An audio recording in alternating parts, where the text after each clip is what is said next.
Rahubat, greetings.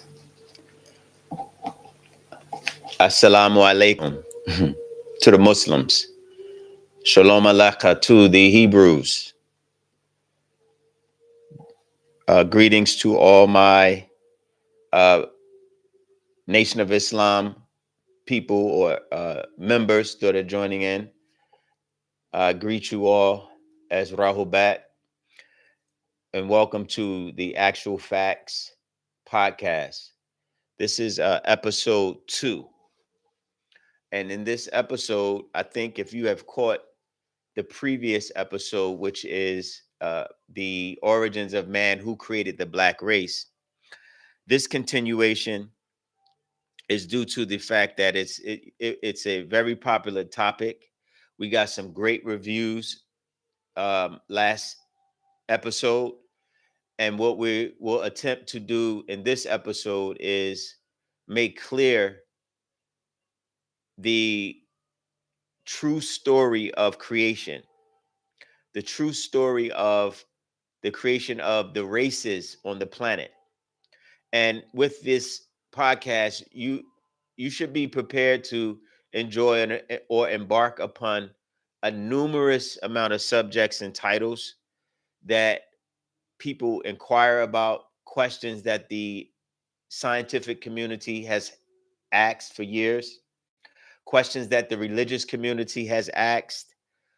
What we do here is make things clear with irrefutable facts as taught to us by His Excellency, Dr. Malachi Z.K. York, our spiritual teacher, a master in flesh. We know him as God in flesh. And that will be shown throughout these podcasts and these episodes as we disclose the information that he has given us in the over 1,000, let's say 500 books that he's written. And we acknowledge him in this regard because of his sacrifice and his willingness to teach for the last 50 years to the lost Nagaru or Negroids on this planet, the black race. And it is our job to continue to teach the information or outformation that he's written in a series of books known as The Actual Facts. There's another series of books called Patarak, right? For those that know Dr. York or has, obviously, the world knows his doctrine. The world has encountered the many books that have been in circulation for the last 30 or so years, 40 years, 50, since 1967. So you're almost close to 60 years that this supreme being has been teaching and raising the souls and awakening the minds of the Ngardanadu black race Africans of the diaspora, the African continent, these individuals who are lost and have been asleep for the last 6,000 years due to religious ignorance, a religious hypnotic spell that has been cast upon our people, regardless of what sect you belong to. You can be a Muslim, you can be a Christian, you can be a Jew, you can be a Hebrew Israelite, whatever denomination you proclaim, right? These are doctrines that have been taught to our people and given to our people by foreigners, by other races, by other cultures, right? That speak specific languages and have specific books that they have written, that they're responsible for, and that they have given our people, that, and we in turn have converted to these doctrines. So a lot of times what happens is our people begin to teach these doctrines because they've been converted, because they accept Islam, the Arabs, Quran, right? Because they accept the Bible, the Old and New Testament given to them by Mesopotamian cultures, which you know is Father Abraham or Ibrahim, where most of those monotheistic doctrines call him as their father or the originator of their doctrine. And that's okay, because we have to address the origins of these books. We have to address why they were given to us. We have to address if the originals of these books exist, right? Who wrote these books? Why did they write them? And what context and what language by which we're receiving and by which we're reading them, and why we have accepted them and live our lives by these books and by their God, right? And so, with accepting their God, with accepting their concepts, what happens is we get locked in the definitions by which they want us to have of their explanation of their religions. And in their religious doctrines, their images by which they teach the black race is images of them. The authorities of their cultures look like them. The prophets, the apostles, the so-called Nebi or Rasul, the Muslims say Rasulullah Muhammad, looks like the Arabs, looks like the Greeks. And therefore they have a monopoly on the information and the doctrine by which our people convert to. And with that, it leaves us and it gives us an inferiority complex, because we have to look for them for salvation. We have to look to them for explanations of their books.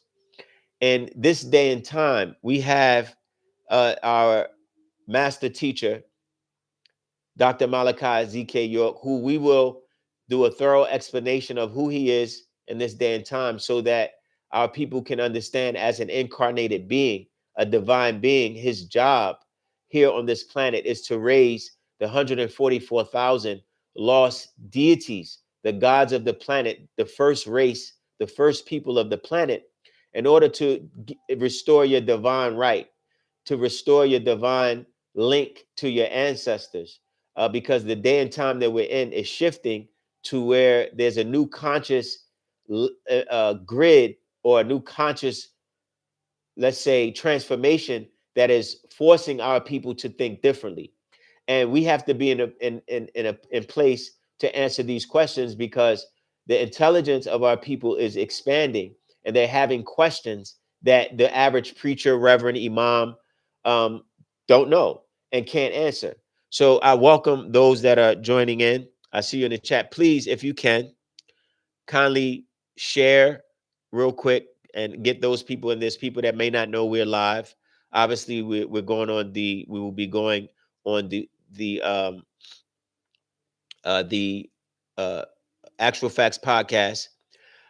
Okay, I see your question, and I appreciate that question, and I'll address it. Right, the 144,000. Rahul Bat, good to see. Thank you, Tawatek. Please share in the various groups. We have a lot of Telegram groups. We have a lot of WhatsApp groups. So we want to be able to address this topic. Now we are scheduled. Let me tell you this about the Actual Facts podcast is incredible. It's about to really blow up, because what you're seeing on and your engagement in the chat assists in the type of feedback. I need the feedback so I'll know the type of inquiries that people are having. Now I'm gonna tell you this about this podcast. What happens is this: that people are running out of things to talk about. And that's why this podcast waited for all of this so-called nonsense, right? The nonsense that you're listening to, the gossip, the slander, the everyday mimic of other people's lives, the discussions of other people's wealth, the discussion of how much money a person has, if they're going broke. You have all these podcasts that's geared around hip hop and geared around people's personal lives, but no one is addressing your soul. No one is addressing your salvation. No one is really answering the questions about who and what your God is. The questions that you will see on this podcast and hear answered with actual facts will be done 3 times a month: the 9th, the 19th, and the 27th. So you'll see those. Look out for and subscribe. You'll see the list of the various topics. The reason why we chose this, the creation of the origin of man, is because we're kind of trying to start at a beginning to where our people are able to get a grasp of what Wu Sabat teaches as it relates to the creation story. Obviously, most of us want to start at the beginning. And this is for all walks of life. This is not just for a particular religious sect, because this our job. We're interested in your mind. In order to cleanse the mind of our people, you have to give them information that is correct and is organized. When you're dealing with religious doctrine, it's not organized, it's filled with holes, it's filled with doubt, it's filled with conjecture, it's filled with explanations of that don't make sense. A lot of times when you look at the creation story, particularly as it relates to the Bible and Genesis, you see characters in these books, in these chapters, that when you read it, you begin to see similarities in human nature as it relates to this Lord, right? Or these beings that it speaks about, the us in Genesis, as you read in Genesis 1:27. Also, you read that in Genesis 3, 3, 6. I mean, yeah, 3:6 with the chapter of the serpent. You read it in 3:5. You read it also in 3:22. The man has become as one of us. So we recognize that there's a group of beings there, right? This is the Bible story, right? Um, okay, so anytime anyone comes in with this, nonsense, we'll just, how does that work? Right? Just get rid of you, right? Remove. Okay. So what happens is when you're dealing with this creation story, you read that this took 7 days for this Lord to make this planet Earth, 7 days for this creation, and he rested on the seventh day. 6 days actually rested on the seventh day. However, what you don't see in the Hebrew, right? What you see in the Hebrew is you'll see many times these words that have been mistranslated into the English have different meanings in the Hebrew. And because of that, you get lost when in your understanding. So when a person reads the book of Genesis and it says, in the beginning, God, right? It uses a singular form of the word God. So most of the religious world, I'm talking about Muslims, Christians, and Jews, when you read it, is a confusion there because you think there's a singular being at work. And in your mind, you have a concept of, right? You have a concept of one being that all of a sudden in the middle of nowhere, all alone by himself, decided to do what? Out of boredom, let's make the universe. Let's make a man. Let's make these workers. Let's make a planet. Let's make uh, plants and animals and mammals and divide the day from the night and let's create a sun and let's create a moon. So the concept of this God is implanted in the mind at a very young age. And then we begin to defend this concept without any scrutiny or questioning whether or not it makes sense. And so even the Muslims have the same problem when they look in their Quran and they see that Allah, they call Allah subhanahu wa ta'ala, came down to the planet Ard, what they call in Arabic, and molded or shaped Adam from black mud or clay, right? But he did this obviously with in a physical form because you can't grab clay or mud as a spirit. Obviously, this Lord of Genesis, when he made man, created man in the physical, because you can't take physical earth and mold and shape, right? When you look in the Hebrew, the word yod, when you see that he took and created with his hand, you see a creation image, which is a reflection of this God or these beings. So in God or Elohim in the Hebrew, when you read in the Strong's 410, right, you'll see, or 430, you'll read that it's a group of beings. It's a plurality in the Hebrew. And I have this discussion with the Hebrew Israelites all the time because for some reason they're under the impression that it's not a plural, and they argue this fact. And all grammar, all Hebrew grammar, when you look at the Hebrew grammatical structure, when you see the yod and the mem at the end of a word in the Hebrew, it denotes plurality. So it uses that in the Strong's 410 for the word God throughout the first chapter. You'll see it, right? in the first chapter, you see God throughout. And then in chapter 2, this Lord comes in the picture. And the Lord God, you see that in Genesis chapter 2, verse 2 and chapter 2, verse 3. And he begins to partake in these activities on the planet. He's walking and talking. He's planting trees. He's doing these particular activities. However, they don't address that the mistranslation of the plural comes into a singular. And the word God now is looked at as a one being. When actuality, there was a group of beings there.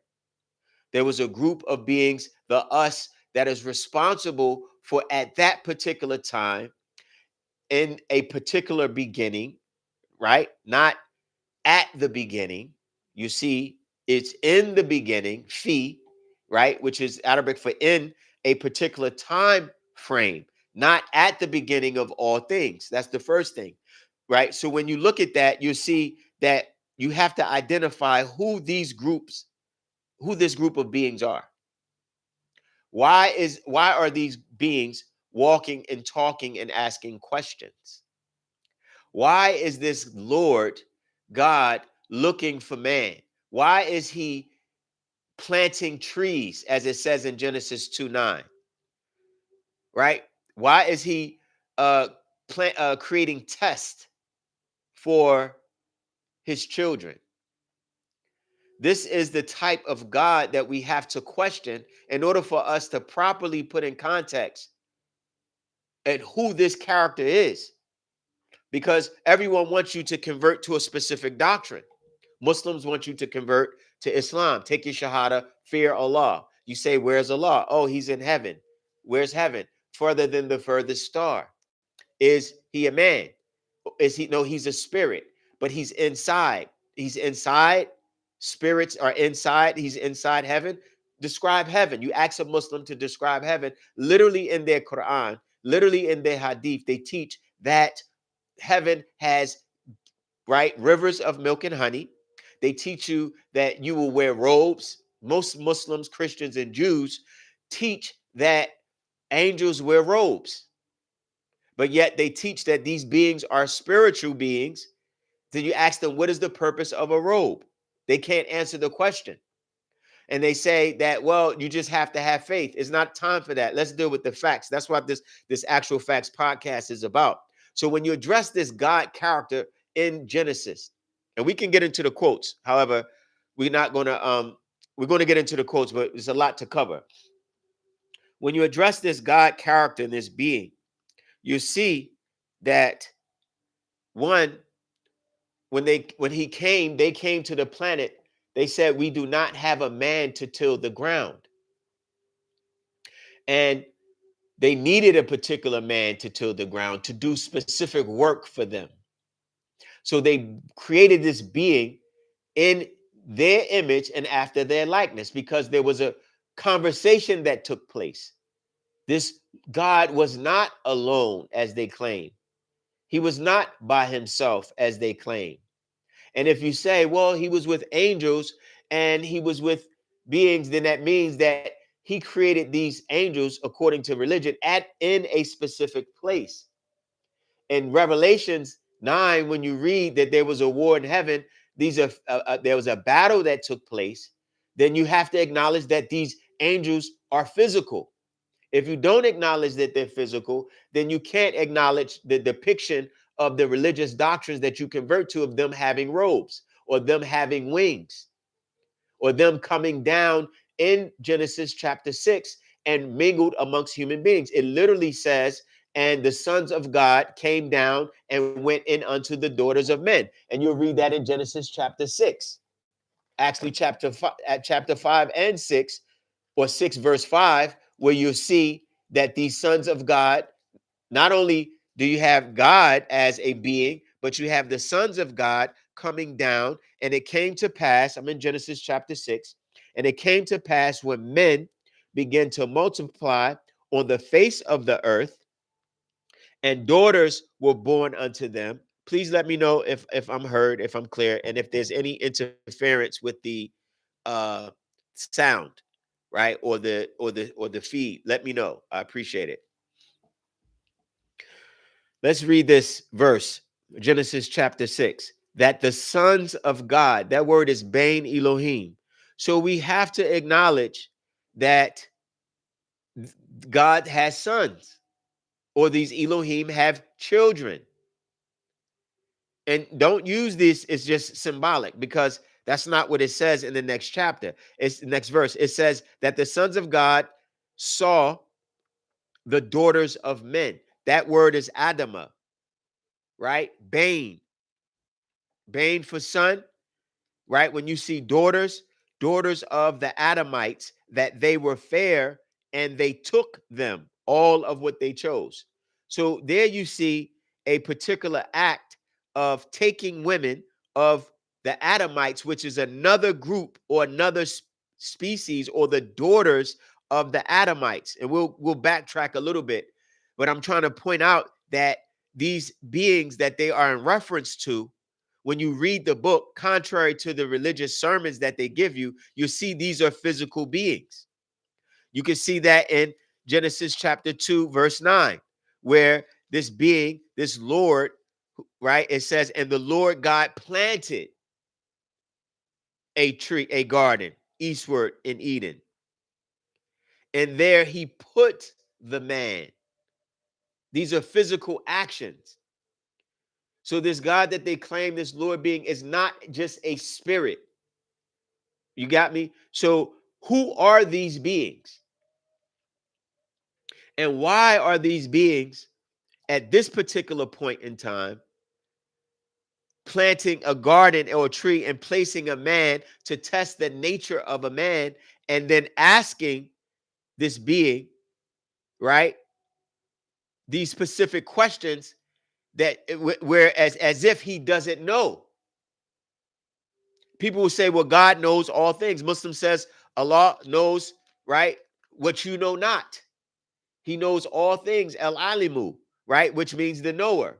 The Christians say God knows everything that's going to happen before it happens, and anything that's going to ever happen, he knows about it. But that's not what we read when we read these books. So the spell of this God, or this Lord, has to be addressed in order for us to have a clarity on who partook in the creation of man, who was responsible for the creation of the Caucasian race, who was responsible for the creation of the African race.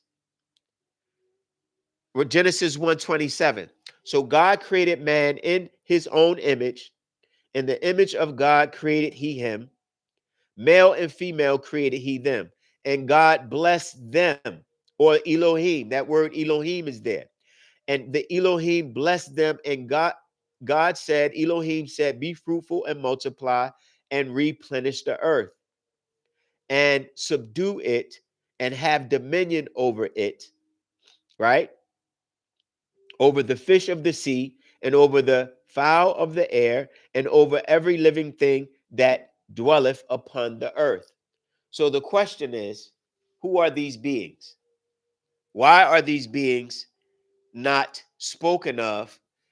And how can we identify these beings? So when you look in this Genesis story, right, you'll see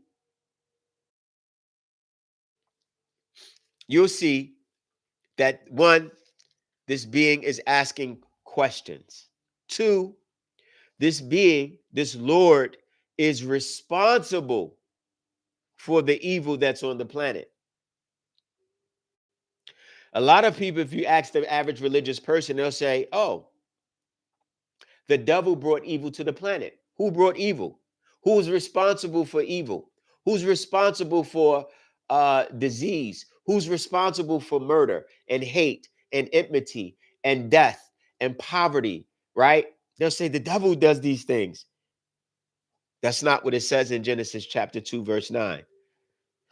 Let's read it. And out of the ground made the Lord God to grow every tree that is pleasant to the sight and good for food, the tree of life also in the midst of the garden, and the tree of knowledge of good and evil. This being that you say is your Lord is the one that introduced evil to the planet, placed it inside of a tree. So in order for us to understand how evil got here, you have to look at this Lord that you worship. And just because a being is known as a Lord, it doesn't make them the most high or the heavenly Father, at least not yours. Because Lord as a title, or Yahweh, is a title that's used by many different beings. There's landlords, there's warlords, there's lords. Abraham was called a Lord. Joshua 2,000 years ago was called a Lord. Moses was called a God. So there's these titles or names that you claim are interchangeable. The problem is most religious people are not aware of who and what these beings are and the name of these beings. Simply because the translators did not put the names of the beings in. They say, well, tell us the name of the Lord. If that's like saying, tell me the name of a president. What's the name of your president? Oh, it's Mr. President. That's not his name. If I say, tell me the name of the Lord, oh, it's just the Lord. That's not a name. So these beings have specific names. This group of beings are known as Elohim in the Hebrew, but they're known as the Anunnaki or Anakim. Right there in your Bible, you'll see it in Genesis, you'll see it in Deuteronomy, you see it in Numbers, right? An Anunnaki or Anakim. And this word Anunnaki comes from the Sumerian cuneiform language that Abraham was familiar with coming out of Ur or Chaldees. When you speak about Abraham traveling from Ur of Chaldees into the land of Shechem, where he set up the first altar, you have to ask yourself, what did Abraham know these beings as? What were these beings known to by these older cultures? Because the word God is a fairly new word. It's actually German. So they didn't speak German. So they didn't use the word God. So what was the names of these beings? The ones that are, when you read this story, you'll see is asking questions and walking and talking in the cool of the day. Let's read about this Lord and see a little bit about his character. Right? Let's go to 2:17, where it says, and 2:15, and the Lord God took man and put him in the garden of Eden to dress it and to keep it. And the Lord God, right? And the Lord God commanded the man, saying, of every tree of the garden thou may freely eat. 17. But of the tree of knowledge of good and evil, thou shalt not eat of it, for in the day that thou eat of it, therefore thou shalt surely die. Thereof thou shalt surely die. And this being says in 18, and the Lord God said, it is not good that man should be alone. I will make him a helpmeet. So here you see a specific statement, right? That this being says to this Adam, that the tree of knowledge of good and evil. Now, first of all, you have to ask yourself why it was evil placed in a tree. Where did he get the information of evil? Where was it created in the mind of this being to place all the knowledge of evil? Now, when you look at the planet, you see all of the evil on the planet. Everything that you can imagine, from women, people, men killing babies, killing each other, murders, larceny, robberies, disease. These are man-made diseases. People are passing diseases on to each other. Poverty, demarginalization of the economic structure, where a certain group have most of the money and another large percentage have no money at all, which creates poverty. Right? Pollution, destruction of the ecosystems. When you see these things and you classify it as evil, then all religious people can't say it's the devil is responsible. Muslims can't say that the devil is responsible, or shaitan. Jews can't say that the devil, your Lord is responsible. So someone has tricked you and made you think that this being, this Lord that you claim you worship and acknowledge it is all good. And this very key point in the very second chapter shows that this Lord brought evil to the planet, and then tells this man, don't partake of the tree of knowledge of good and evil, right? Thou shalt not eat of it. But then in Genesis chapter 3, this Adam, this Hawa or Eve, they partake of this tree. Did he not know that in Genesis chapter 2, verse 17? Did he not know that they were going to partake of the fruit? Did he see that? Did he foresee this all-knowing being? Was he able to foretell? They say, oh, no, it's just like what people commonly do. Let me tell you what they do, right? This is the most common argument. I hear it every time I get into any type of discussion. They'll say it's just like a mother or a father. If you tell your child, and this is how they put their foot in their mouths. If you tell your child, don't touch the candy, right? But you know they're going to do it. You just want to see, stop. The moment you say you just want to see means you don't know. You just want to see if they're going to be obedient. Then you don't know if they're going to be obedient. So you're comparing this Lord, you're giving him human attributes. And this is the type of character of this Lord you see throughout the book. So you have to reanalyze, is this a being that has human emotions, that gets jealous, right? That repents, that gets angry, that has second thoughts about doing evil. Moses convinced him not to do evil, and this Lord repented for the evil he thought to do unto his children. You see this type of character of this being throughout this Old Testament. But because you've been encoded or encased in fear, you don't want to question. This is the spell of Leviathan or Kingu that has been placed on you to prevent you from knowing who and what these gods are that were given to you, and understanding that they have problems amongst each other because they get jealous of each other.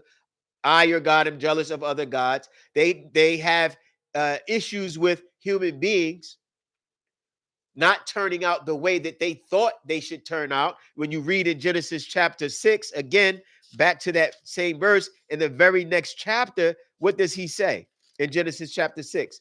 In that verse, he says, and it repented the Lord. Let's go back to verse 5 of chapter 6. And God, Elohim, saw that the wickedness of man was great in the earth. Why was the wickedness of man, of this being, great? Why was the wickedness of this Adamite great in the earth? And that every imagination of what? Of the thoughts. Well, where did that come from? Where did this thought of the continuation, the imaginations of his heart, the thoughts, it was only evil. Where did that come from? It came from him introducing it into a tree. Don't blame the woman, because people say, oh, it was the woman that did. The woman had a conversation and a question was asked. And we'll get to that serpent story. But my point is the source of evil, because they try to label this devil. And I have this conversation hundreds of times on Clubhouse or other forums. When we're teaching the doctrine of our illustrious Heavenly Father in flesh, that he came to teach us who these beings are. We have the conversation of this serpent being and them claiming this being is a devil, claiming he's Satan. When you don't see that in chapter 3, you don't see the name devil there. The first place you see the word devil is in Leviticus chapter 17, verse 7. And it's not the devil that you see in Chronicles. It's not Satan. The word Satan and devil are two different words. One means adversary, and one means sa'ir, which means hairy. Look it up in Leviticus 17:7. You don't see this serpent being called devil. You don't see this serpent or this being called Satan. You don't see that. What you do see, the word ra'ah as evil, what you do see is this being you call the Lord or is a Lord, whether good or bad, right? Because you make Lord synonymous with good, which is a common mistake that religious people do. The moment they say Lord, they think good. And then they say, oh, okay, well, the Lord is the devil, or Satan is the Lord of darkness or the Lord of evil, right? You can be a Lord, you can be a killer as a Lord. Doesn't mean that you're good. So because you read Genesis and you see this character, you assume that it's a good being. How can this being be all good when he brings evil to the planet and then has an issue with man becoming evil when he put it inside his very own home? The garden was his home. He planted it in a tree and watched it grow. So the time from him watching it grow to it becoming a tree, no one informed him that, hey, if you do this, Adam and Eve, they're going to partake of the fruit. They're going to be evil. Your creation is going to become wicked. Your right, your the beings that you made in your image and after your likeness is going to become spoiled. Every imagination and thought of their heart will become evil, and you will repent. This being repented for making this man. And it repented, this word, and this word nacham there in the Hebrew. The Lord, it repented to the Lord that he had made man on earth, and it grieved him at his heart. Why is this a surprise if this is an all-knowing being? If he knew that this was going to happen before it happened, before he created the heavens, before he created the earth, because most religious people will tell you that hell is in the ground. You ask them, where's hell? They'll say, oh, hell is in the earth. How did hell get into the inside of the planet? Why did he place hell, your Lord, your God, your Jehovah, your Allah, place hell in the planet before man sins? He must have anticipated their damnation or burning for an eternity. Otherwise, why would you create the place of punishment before the actual act of sin? So there's confusion that's going on here with these gods and this Lord and this Allah and all these beings y'all want to worship and think is the creator of all things, snap his finger and everything. That's garbage. It's lies. These beings are not what you think. Okay? When you look at the text and you see that these beings coming from the heavens, an angel is nothing but an extraterrestrial. That's all it is. If across the religious board, if you acknowledge beings that comes from the heavens, a place that you do not know, you have no clue. You can say, oh, there's planets, oh, there's stars, oh, there's firmaments, oh, there's this. Fine. You don't know where heaven is. You acknowledge beings coming from a space or a place, coming to this being at this planet as an extra person. They're extra here on Terra. The ancient word for earth is terra. Terrain is where they get that word. Terrestrial, territory, right? You have extra terror beings. So Muslims say malaikat, Greeks, Jews says uh what? Malikat, Angelos, pardon me, that's Arabic. Malak, you see that in the book of Psalms, right? You see Malaikat in the Quran. You see Angelos in the Greek. All of these are beings that say come from the heavens. Excuse me, let me turn this fan off.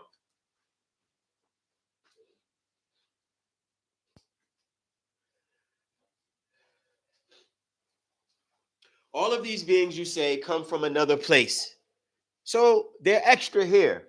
They come to Earth, which is Terra, and they travel astrally.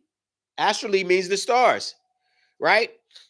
So any being that comes from the heavens, whether you're a Hebrew Israelite, whether you're Muslim, you accept extraterrestrial beings. You don't know where they're from. You created depictions of them with wings, little fat white babies with wings. You've created images of them throughout the older text. When you look at the Arabic or Islamic art, the Greek mythologies, they say wings. They didn't know there's no space, there's no air in space, so there's no reason for angels to have wings. That they got from the Babylonians when they spoke, or they have the pictures of the cherubim and the seraphim there, which are the characteristics or the labels of the two groups of beings you know as angels, seraphim and cherubim. So there's two groups that you speak about. The cherubim was the ones at the tabernacle or the Ark of the Covenant that was next to, right, facing east and west, and this communication device in the Torah as it relates to Moses when he went into the Holy of Holies to speak to this Lord. And they said it was true golden cherubim. You see that in Acts, and you see that in Exodus. You see that these were the so-called disagreeable, and the seraphim, those that are near Saraf, which they got from Mesopotamia, where they got the wings from, which is another species. My point is this: these are species of beings, and you'll see that. And let's take a look at the various, just in this very first chapter, right? You see several instances, literally 5 types of beings other than man in Genesis chapter 6. You see, and it came to pass when men, we just read this, but we're going to go over it because we didn't go forward with it. When men began to, so that's men is the Adamites. So that's one group. The Adamites began to multiply on the face of the earth, and daughters were born unto them. For some reason, right, when you see this, daughters were born unto them, for some reason, when you get to verse 2, another species is introduced, another group of beings. So you have the Adamites in verse 1, and verse 2, you have that the sons obeying Elohim saw the daughters of men. That's the second group there, the sons of God. So sons is bane. This literally flesh and blood sons. Saw the daughters of men. The same word Adamite. Men is the word Adam. That they were fair, so they looked attractive to them. And they took them by force, not asked their hands in marriage, not requested their fathers to marry their daughters, but took them, all of which they chose. And this is backed up in the book of Enoch, where these beings came down. So you have two right there, right? The Lord said, my spirit shall not always strive with man. So this is another being, this Lord, for that he is also flesh. So this Lord is acknowledging that he is flesh. His spirit, my spirit, shall not always strive with man, for he is also flesh. So if he's flesh, then he, or also flesh, he's something other than flesh. So this Lord is also flesh. So verse 1, you have the Adamites. Verse 2, you have the sons of the Elohim. Verse 3, this Lord is also in flesh. Let's go down to verse 4. There were giants in the earth. That's 4 giants. Gibor. is the word in the Hebrew. There were giants in the earth in those days. And also after that, when the sons obeying Elohim came in, entered, the daughters, that word's enter, and they bear children. That's 5. Because these sons obeying Elohim came in unto the daughters of men, that came in unto the Adamites. They had children, so they had sexual intercourse. I don't want to hear your metaphysical, so-called, this is allegorical jargon that y'all try to use to confuse people, because you don't want to accept the fact that these beings came from the heavens. A group of extraterrestrials had sex with the Adamites and bear children, a group of demigods. This is the 5th species here. The same became mighty men, which what? Which were of old. So it's speaking about another group, an older group, men of renown. So there's 6 types of beings in this very first chapter 6, very in 4 verses. You'll see that. And then this being, these Elohim, saw that the wickedness of man was great in the earth. And he also, all of a sudden, he wants to repent. He wants to feel sad after he made this being and it became wicked. So who is this group of beings that was wicked? Who are these Adamites? That's the question. To the topic of this room, when you see, not room, I'm thinking it's not clubhouse, but the topic of this episode is who created the Caucasoid race. This, when you see this chapter 4 and 5 and 6, that they were evil continuously and it grieved him. You know how much evil you have to witness for you to be grieved in your heart? And you actually repent, feel sorry, so sorry that you wish you never made this being? Can you imagine your child? Your child can do something, but you would never wish, look, I wish I never had the child. You're not going to go that extreme. So what type of evil were these beings doing? And why was evil so prevalent in their genetics? It's because of this wicked species or group of beings that raped and took these Adamites and had sex with them and gave birth to these men of renown, and the giants also were there. And when you read the book of Enoch, you'll see that these same giants, when they had sex with these female women, they were bursting asunder their uterus. They were teaching them all types of activities of harlotry and wizardry and warlocks, and teaching the witches how to cast spells in Babylon. That's what this was. This experiment of the creation of this Adamite race that was bred to till the ground, contrary to what the religious world teaches. Muslim, Christians, and Jews try to say, oh, God created you to worship him. No, he did not. You won't find worship in Genesis. You only find the word worship when Abraham mentions it. And it's mentioned in the form of a sacrifice. So these beings were, right, that was requesting sacrifices, saw worship. Let's go there. Let me pull up something real quick. So you'll see where worship is first shown. And please, right? Let's do something here. Let's find out where worship is first used. Since the religious world has been lying to people, right? You'll find it in verse. Yes, I will answer your question. Rahubat. Please share the station, the channel, subscribe and share. Let's find out where the word worship first comes up, because people say you should worship God, worship Allah, right? But what is really worship? Let's read it. 22:5 of Genesis. And Abraham said unto his young men, abide ye here with the ass, talking about the animal. And I and the lad, talking about Isaac, will go yonder and worship. How is you sacrificing considered worship?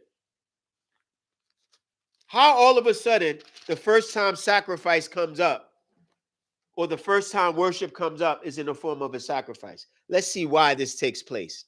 And we're going to find out more about this Lord that y'all been worshiping. And y'all African Negroes, blacks, African, you better give them back their God. I'm telling you, you need to do it today. If you don't do it today, you need to reanalyze, tune in to the next podcast series, and we're going to give you more actual facts to see why you need to give them their God back. And you'll see who these beings are. So in verse 5, right, this is the story where Abraham is told to go sacrifice his son.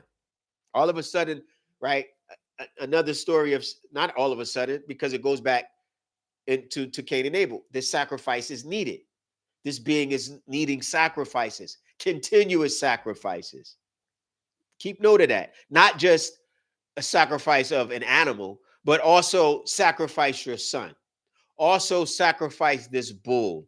Also, I smell the sweet savor. And I'll get into that as we dissect this being. Let's look at chapter 22. And it came to pass after these things that God did tempt Abraham. Elohim tempted Abraham and said unto him, Abraham, and he said, behold, here I am. Verse 2, and he said, take now thy son, thy only son Isaac, whom thou loveth, and get thee unto the land of Moriah, and offer him there for a burnt offering upon one of the mountains which I tell thee of. And Abraham rose early in the morning, saddled up his ass, and took two of the young men with him, and Isaac his son, and clave the wood for the burnt offering, right? So he grabbed the wood. He already knew what he had to do. Rose up, went unto the place of which God had told him. Verse 4, then on the third day, Abraham lifted up his eyes and saw the place afar thereof. So he traveled for 3 days to this specific place. Then on the third day, lifted up his eyes and saw the place thereof. And Abraham said unto his young, unto the young men, to his young men, abide we here with the ass, and I and the lad will go yonder and worship. This Lord does not consider prayer as worship. In order for you to please him, you have to give a burnt offering, a barbecue, flesh and blood. Okay? That's as clear as it's going to get. And I have hundreds, the master teacher, our father, teaching us about who these gods are of the religion, gives us hundreds of quotes to show that in order to please this Lord that you call God, Allah, you have to give a sacrifice. He loves the smell of burnt flesh, period. He loves the smell and the taste of animal fat. You read it in Leviticus. He loves, it pleased his heart after the flood of Noah, where guess what he did? Noah had to put all of the animals on the altar, and it pleased the Lord so much that he said, okay, this is a sweet savor. It smells great. Oh, okay. Let me pull that up. Give me a second. I don't think y'all really understand. I don't think y'all really understand the type of God that you have adopted. Please share, okay?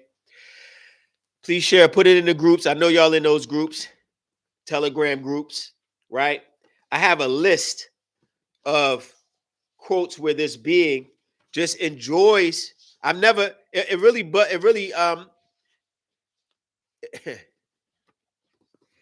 it really made me, it puzzled me as I read the actual facts, as we go through these actual facts to understand exactly who and what these beings are. We see throughout this book, this being loves the smell of a sweet savor. So then it made sense, Rahobat, then it makes sense that where you get the word worship, which is, right? Let's look up the word in the Hebrew, shaka, which is worship, reverence, right? Bow, humbly beseech because of fear. This being requires sacrifice or requires you to worship. So, and whenever you worship, whenever they go and bow to Allah, they're supposed to have a sacrifice. They're supposed to have a flesh and blood and burnt offering. This is what the Eid al-Fitr is about. When look up how many animals died through a Muslim's Eid. Animals, thousands, hundreds of thousands of cows. Literally blood everywhere. Why? Because this is the Allah of their Quran. A being who's supposed to be above the heavens, and all. He's so interested in these animals that you got to kill and cut up the throat, let the blood pour. Look at Leviticus chapter 4 when you read how, in order for a sin offering to be given, they had to bring the male cow into the tabernacle, cut its throat, and let the blood spill through the tabernacle floor, and dip their hands in the blood and smear it and give it to the Lord. After they cook it, certain animals, parts of the liver, the fat, they had to be given to this being. You didn't know this about your God, did you? Or Yahweh. And the reason why we can address it, because they know these facts exist in this book. You don't know because you don't read it. And when you read it from a prejudiced mind, because you're afraid to accept that the Lord, these beings that you have accepted, are flesh eaters. And I'm not saying that because it's something nice to say. It's shocking. Yes, it is. And look at Exodus 29:18. Sweet savor, an offering to the Lord. Exodus 29:41. Sweet savor, an offering made by fire unto the Lord. Leviticus 1:9. A sweet savor unto the Lord, offer of fire. Leviticus 1:13. A sweet savor unto the Lord, burnt sacrifice. Leviticus 1:17. A sweet savor unto the Lord, offering. Leviticus 2:2, offering of fire, a sweet savor to the Lord. He loves this sweet savor. In order to show your loyalty, you have to burn and feed these beings. These beings was physically walking and talking on the planet. That means they had physical katat, body, katat in our language, bodies. They had physical kashar, skin. You can't feel the cool of the day if you don't have sweat. In order for you to feel the cool of the day, which is the coolest part of the day spoken of in Genesis chapter 2, where this being is walking and looking for, actually chapter 3, looking for this being, asking questions, having a conversation, planting trees, you have to have kashar. You have to have skin. And this is aware of who these beings are. That's why he knew what to do in order to sacrifice and bow and worship these lords. When they come to this planet, and they come in a group, thousands of them come to this planet, and they invade this planet. And in order for you to show loyalty to them, you have to give them food, burnt offerings. That's what the Levitical chefs or the priests of the Old Testament and Levitical law, you see this taking place throughout the first 10 chapters. Let's go to Genesis chapter 22 and finish reading it in verse 5. And Abraham said unto the young men, abide ye here with the ass, and I and the lad will go yonder and worship, and what? Come again to you. 6. And Abraham took the wood of the burnt offering and laid it upon Isaac. Now listen to what he says to Isaac. He already knows Isaac is the burnt offering because this Lord told him that in verse 1. But what happens in verse 7? And Isaac spoke unto Abraham his father and said, my father. And he said, here I am, my son. And he said, behold, the fire and the wood, but where is the lamb for the burnt offering? What does Abraham do? Lie. And Abraham said, my son, God will provide himself a lamb for a burnt offering, as they want both of them together. So he lied to Abraham, to Isaac. He didn't say, son, you are the burnt offering. You are the one that's going on this fire. He didn't say that. That's the second time Abraham had lied. He lied when he went into Egypt and told the Pharaoh that Sarah, his sister, his wife, was his sister, and caused conflict between Yahweh and the Nathar of ancient Egypt, the deities over the African Egyptian black race. Your deities created an issue between the Lord of this book of Mesopotamia and Egypt. And that's how the conflict started. So his lies to his son, then he'll lie to anyone. But he did not want his son to know that Isaac actually was the sacrifice. And you'll see that. But my point is this. With that, you also see this being, right? And I'm just giving you the character of this being so we can move forward in understanding that these lords are not your lords. These gods are not your gods. They're not, they were given to you, forced upon you. If you go to chapter 8, verse 21, you'll see, verse 20, you see Noah building an altar unto the Lord and took of every clean beast and of every clean fowl and offered burnt offerings on the altar. And the Lord smelled. Come on, y'all. This being smelled a sweet savor. And the Lord said in his heart, this is not the first time he smelled the sweet savor. So when you go to a cookout and you get the smell of smoke, of burning of flesh, that was implanted or imprinted into the genes of human beings through their religious doctrines, because their Lord is responsible for these practices. Their Lord is responsible for their God, their Allah, their Jehovah, their Yahweh is responsible for these sacrifices that you see throughout the practices of these monotheistic religious doctrines. That's why the Christians have blood, fake blood, they're drinking on Sunday. They don't want the real blood because the real blood is just too gruesome. But the secret societies of the higher ups know that they practice eating of flesh, cannibalism. Eat of my flesh. This is broken for you. Drink of my blood. Right?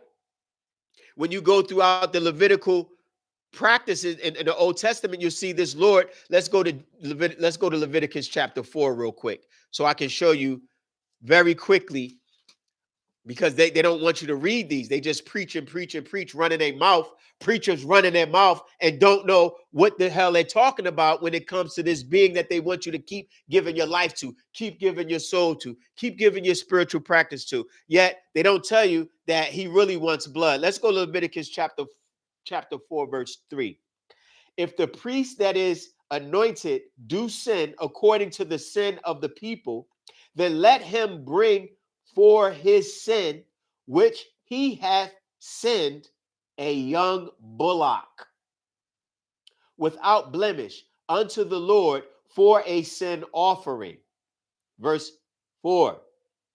And he shall bring the bullock unto the door of the tabernacle and the congregation before the Lord, and shall what?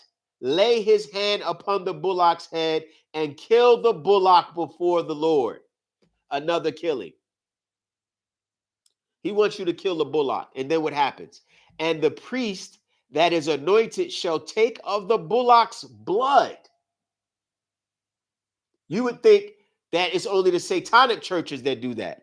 You go and say, oh, you devil worship, you drink blood. And this is in your book. This is in Leviticus, in the King James Version. In the Hebrew too, if you want to go to it, because we can go through the languages. The Father taught us to go into the etymological root, right? And the linguistic root of the books so you can see exactly what it's saying.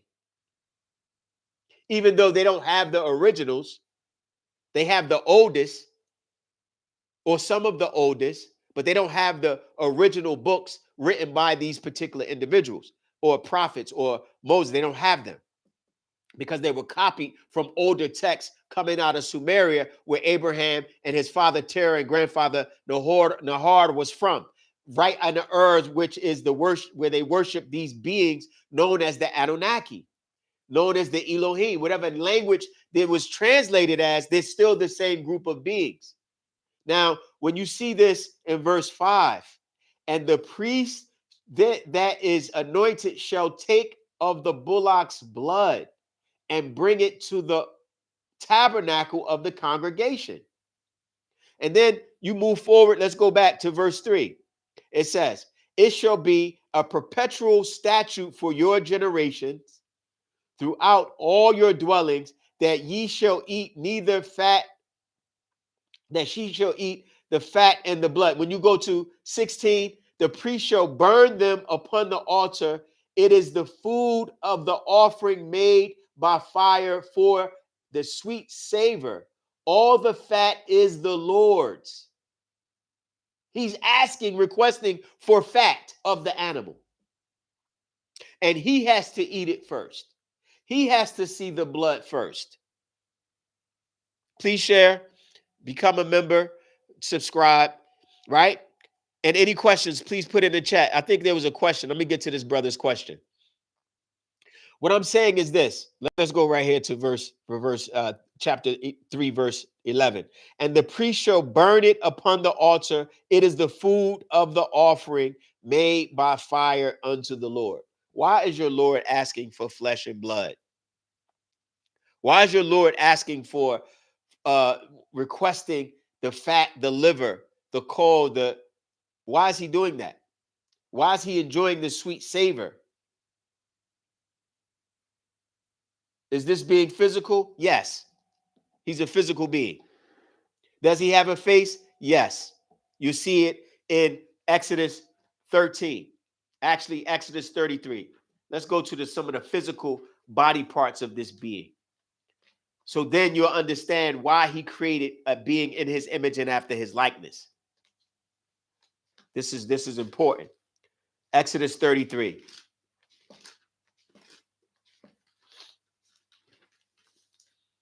What does it say? And the Lord spake unto Moses, what? Face to face. That word is fayim in the Hebrew. That word is fayim. When you look at the Hebrew word for face, you see the many body parts of this being. And this our Father, the Father in flesh, has written a book called The Body Parts of God. So when you look at this text there, when you see face, you see physical face. Literally, it speaks about something that moves side to side when it speaks about the face of this being. You in Exodus 33, right? 33, 13, 33, 11. Also 33, 20. Both parts speaks about the face of this being. I'm just trying to find the Hebrew word real quick. But you see two instances, face to face, when it speaks about Moses' face and you speaks about God's this Lord's face.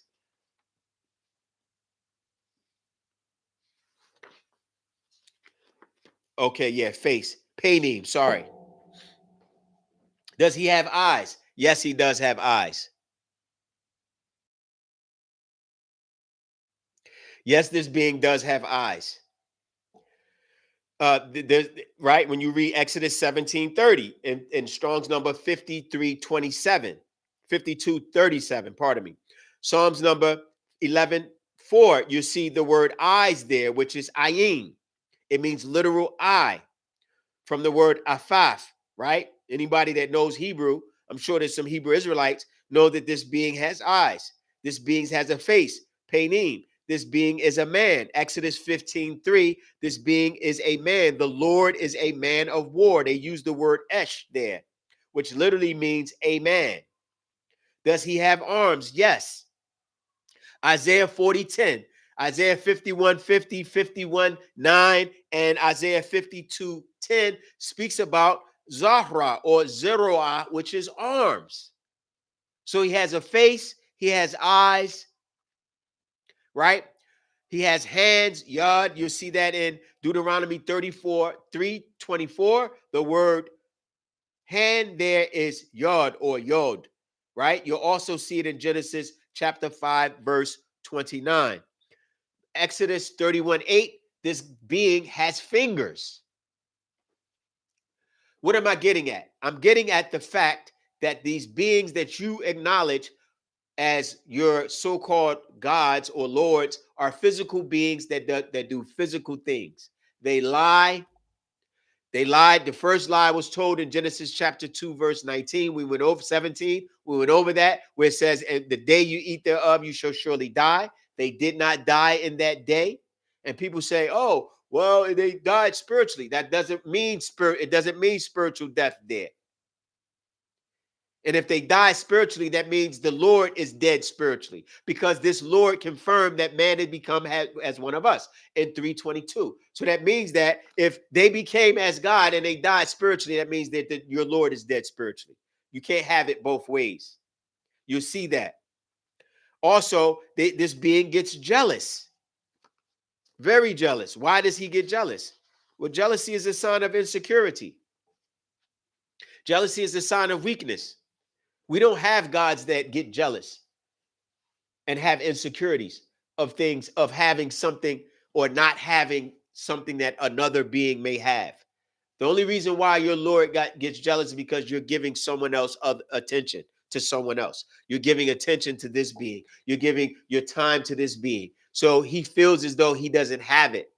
So what is it that your God doesn't have? What is it that a real God doesn't have? He has everything. He created everything. Everything under the sun is his. So why would he feel insecure that you're giving time to someone else? Why would he stoop down to the emotional level of jealousy if he has and owns everything in the universe, to where he becomes vexed, and so vexed where he becomes angry and begins to wipe people out and destroy individuals? That's not a God. That's an evil being. It doesn't matter whether you like what I'm saying or not. The facts are the facts. You don't kill or hurt or harm when you have the power to change people's hearts. You have the power to make things good. You have the power to issue blessings. You have the power to give life, but you choose to drown human beings. These lords and gods that you acknowledge and accept are evil beings that come from a specific star system, and they did not create the African race. They was not responsible for creating you. This is a 6,000-year-old story. That's it. Genesis story began 6,000 years ago. You can count the lineage from Abraham or Adam down to Joshua of 2,000 years ago. You can literally count 10 generations from Adam to Abraham. And then count a few more generations. They give the lineage to Luke, and they give the ages and the time and the dates that they so-called passed on. And you see, it only adds up to 6,000 years. So what about the creation of the African race that came millions of years ago that you'll see within the archaeological and anthropological findings that we went over with in the last episode? So this creation that you see here is in Genesis is the creation of a specific group or race of Adamites. It is not the creation or the beginning of the entire world. It couldn't have been. There's many reasons, scientific reasons, just reasonable common sense reasons to show that we all could not have come to Adam. One, blood types. There's many blood types: A, B, O, RH, RH negative, RH positive, A positive, B positive, O negative, O positive. Then you have the fact that Eve would have a mother and a father as Adam. Do you know the diversity of genetics that exists on this planet? If we all come from one person, how would Eve have given birth to two children with different genetics if she has the same genetics from Adam? That would mean that That would mean that everyone from Adam down would look alike. Because what? Eve looks just like Adam. Cain and Abel looks like Adam and Eve. No, same height, same nose, same eyes, same ears, same hair texture.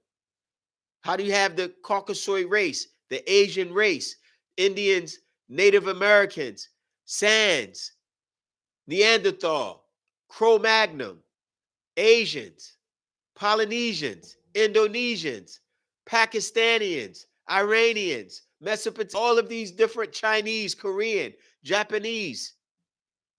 How do you have the various Eskimos, Hawaiians? Where do those different blood types come from? So they've been lying. And on this podcast, we get to the facts. The fact is that this creation that you see in Genesis was the creation of a wicked race. It says it. I'll read it again for those that are just coming in. You'll see that this being repented that he had made this man, and it repented the Lord that he made Adam, the Adamite, on the earth, and it grieved him at his heart. And the only thing he could decide to do, not change their hearts, not rebreed, not genetic breed. This was a genetic breeding that took place. The information, the detailed information are in older text. When you look at the older text of the Sumerian tablets, the lost records or books of Enki, it speaks about who and what these beings are. Enki and Enlil. And how these two brothers of Anu, this most high out of this group, he's known as El Elyon in Genesis 14. You'll see a being by the name of Melchizedek that introduces Abraham to this most high out of this group.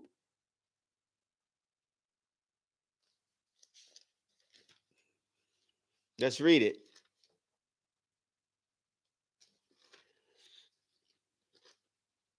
Genesis 14. And Melchizedek, king of Salem, brought forth bread and wine, and was the priest of the Most High. That word there is El Elyon. When you look in the Strong's Concordance, you'll see in Genesis chapter, let's go, it's 14, right? Genesis 14, 16.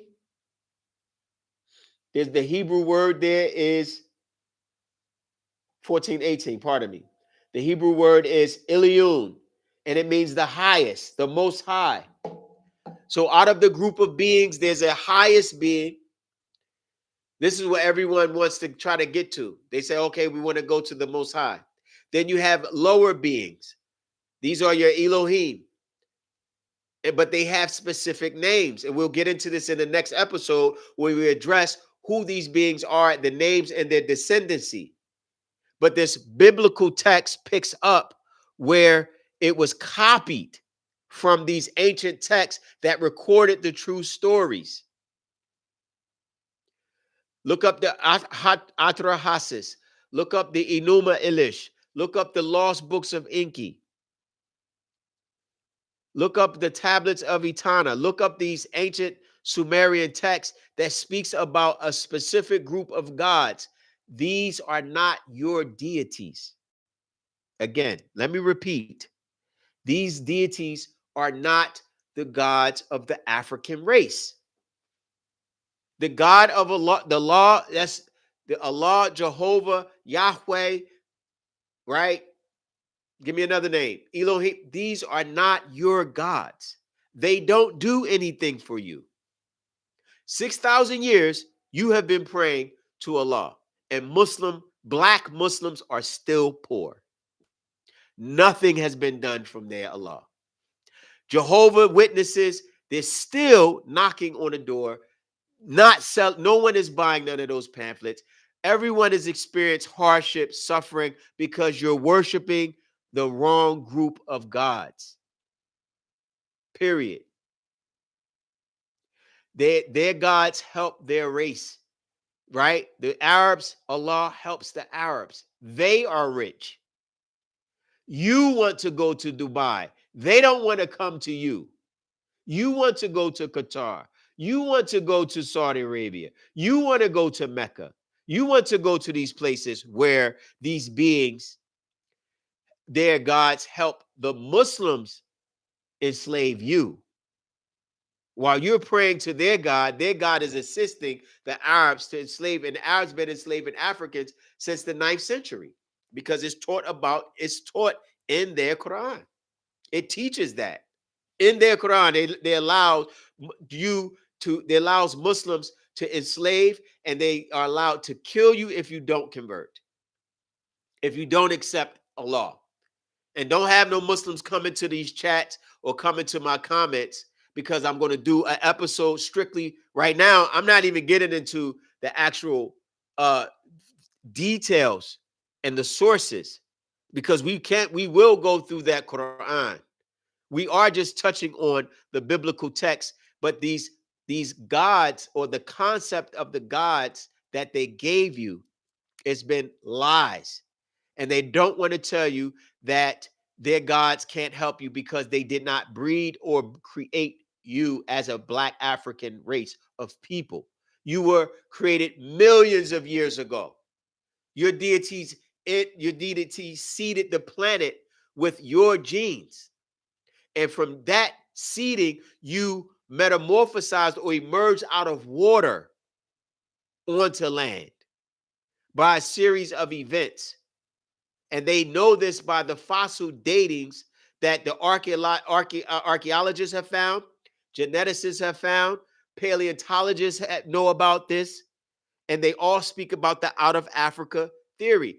And our Father teaches about it in these particular actual facts, and all of the so-called scientists acknowledge it. Let me give you a quick verse. When you look at Fa'ek Mukmanu, which is Mukminu, the supreme beings, the African race, in verse 248, he says, the Sans people are the Ta'ites of Botswana. They are also known as the Kalahari Bushmen, who are of Zimbabwe, 249. These people have all the genetic markers that you see as traits in the human race. Sans people with these traits, you see diagram in this book, the actual facts, right? The traits of African hair, Aboriginal brow, the Indians dimple chin, and the Asian eye fold. So in this Sans group of people, which we went through, check out the last episode if you missed it. We went through the different haplogroups to show how the oldest haplogroup is the L haplogroup, and it's designated to the Sans or Khoisan people of Botswana, and the out of Africa emergence takes where the migrations from there over into Arabia. We have proof of that the out of Africa went into Mesopotamia first, went up to East Africa first. From East Africa jumped to Saudi Arabia. From Saudi Arabia went over into the Hindus, over in the Indians, and then that's where the intervention of the Caucasoid and their gods takes place with two breedings. Listen again, there were two breedings of Caucasoids. One was the Nordic race. That happened a few 100,000 years ago. In the last, they call it, what do they call it? Let me get the name before I pronounce it. I mispronounce it. It's called the Paleozoic Pleistocene era, right? From the Greek, which means most recent, right? So that happened 2.58 million years ago to 11,700 years ago. That was the first breeding of the Nordic race. This is your Scandinavians up there in Europe. So out of Africa, this is why scientists, again, and religious people, they don't know how to merge the facts in that regard, because the master teacher, our father, had to make it clear, because he is of those gods. He is of those deities. He was responsible for the breeding of these beings. He is what you would call an Elohim. He is a Nathar in flesh, coming to this planet to teach you this lost information, because your time period of renewal, this 24,000 year cycle that you're in, your conscious mind is expanding, and you need a certain amount of affirmation in order for you to qualify to be into this new day and age that we're moving in, this age of Fatah, this Aquarian age, right? And so this breeding process, so he's making it clear through this affirmation that the breeding process of the Adamites, when they were bred, one group was bred by the Pleiadians. That's a different group from the Anunnaki.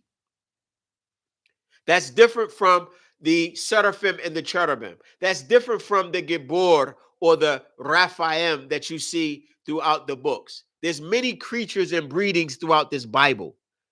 You have leprechauns in the Bible. You have werewolves in the Bible. You have unicorns in this Bible. You have all types of creatures in this book, serpents and dragons. So these beings that you know as Elohim or gods, this Genesis story is a specific breeding where they place man here. They check, let me check this species out. Let's find out his will. Let's check to see if he'll be obedient. Let's make him have sexual intercourse so he can breed and replenish the earth and be fruitful and multiply, and give him a certain amount of dominion over the planet. This is a specific breeding. Is it the breeding of all races? No. Is it the breeding of your race? No. Your race, that scientists have found bones in Sudan, Ethiopia, Chad, South Africa, millions of years old, way older than the Adamite. They can't explain to you where you come from. You can't explain where they come from, because your Genesis story is limited. The actual facts, Dr. Malachi Z.K. York, the father has to make it clear. So in these texts that he's written, he makes it clear on where you come from. Now, moving forward in this book, you see 250. They have the nappy-warbard hair of the Negroids, the epilantic folds of the eyes of the Asians, and the creases of the brow of Aborigines. What he's explaining here is that the Sans people, that the seed of the Nagar, the Negroid race, the oldest race, the first race, we have all the markers except the pale skin that was introduced by a group of beings that bred the Caucasoid. The Caucasian, the same race that they repented for making in Genesis chapter 6. These beings were the ones that those gods made, and they ended up turning wicked and evil. And this is why there's hell on this planet. Because in breeding this race, they became rebellious and out of control. And they moved into other people's lands and started raping the women and having sex and children by these women, and breeding their diseased blood, the leprosy and sexual transmitted diseases and acne and dandruff. All of these diseases that you see in Leviticus chapter 11 through 17, you'll see yellow thin hair. These diseases, they mixed in, they came out of the mountains and started raping and mixing because they were hemophiliacs. And because they were hemophiliacs, they were considered bleeders. They didn't have the natural plasma to clot their scars and their boils and their wounds. So if they got a cut, they would bleed to death. So this is why they needed your blood to mix in. And this is why they need you to convert to their doctrine, so you can keep continuously worshiping their gods, because they need your soul, they need your spirit, and they need your body. But this is not your creation. You were not created wicked. You were not created. You did not turn out evil with evil imaginations. Evil imaginations create bombs, create atomic nuclear warheads, create guns that kill, create medical experiments that destroy whole races. They invade. That's evil continuously. Creating wars against other nations that are smaller than you. That's evil continuously. To create economic disparities. That's evil continuously. Slavery, human trafficking, pillaging other countries, taking over countries and lands, removing human beings, taking them to another land to work for them. That's evil continuously. This Genesis Adamite is not you. That's what you have to get. It doesn't matter where you are, when you listen to this. This is what you have to get into your head in order to say, okay, who are our gods? That's the next question. But first, you have to eliminate the acceptance that this God that you converted to is yours. The questions you have the questions. It doesn't make sense to you. You know, you've been asking, where is God? Why hasn't he removed the devil? The devil is on the planet, a place that he says, John 3:16, for God so loved the world, he gave his only begotten. If he loved the world so much, why is the devil running the planet? Why? If you can snap your finger and make it rain, why didn't you destroy the devil at the time you drowned everybody in the flood? You drowned children. You drowned people. The people weren't responsible for evil. This Lord was responsible for evil, but you drown people, you drown babies, you drown everyone else, but you don't kill the devil. You let the devil come visit you in the book of Job, where this Lord comes and asks you a question. And when you bargaining with Job about what he's going to do and how he will be faithful, and can you test, right? This Lord allows the devil to test, but I thought this was your enemy. So you have to understand that these are species that you have to, that they have a particular relationship with. And because how you're reading the text, you don't know that this Lord is a liar. The Lord of Genesis lied. Where did he lie? I'll tell you where he lied. And we're going to get into the many lies. He has a lying spirit. You'll find that in the book of Samuel. And the evil spirit from the Lord was upon Saul. You'll see that in 19:19. But let's get to his lies here in Genesis chapter 2, verse 17. It says, and but of the tree of knowledge of good and evil, thou shalt not eat of it, neither in the day that ye eatest, therefore thereof thou shalt surely die. First of all, the Hebrew word for day, because he said in that day, don't let nobody try to wiggle out of it and say, oh, it doesn't mean day. It really means, no, it means day. Literal in the Hebrew, 2:17, the word yom is there. Oh, pardon me. Yeah, it's yom. Yom or yom, right? For use meaning a day as in the warm hours. Literally, it uses this. From sunrise to sunset. The next definition is from one sunset to the next. Right? So when you see this word day, the same word day is used in Genesis on the 5th day when God created, that same word is used. 24 hours, or the hot day from the night. Separated day from night, right? When you read that, it's the same word. But when you read Genesis chapter 3, verse 5, right? When they partake of the fruit, they didn't die in that day.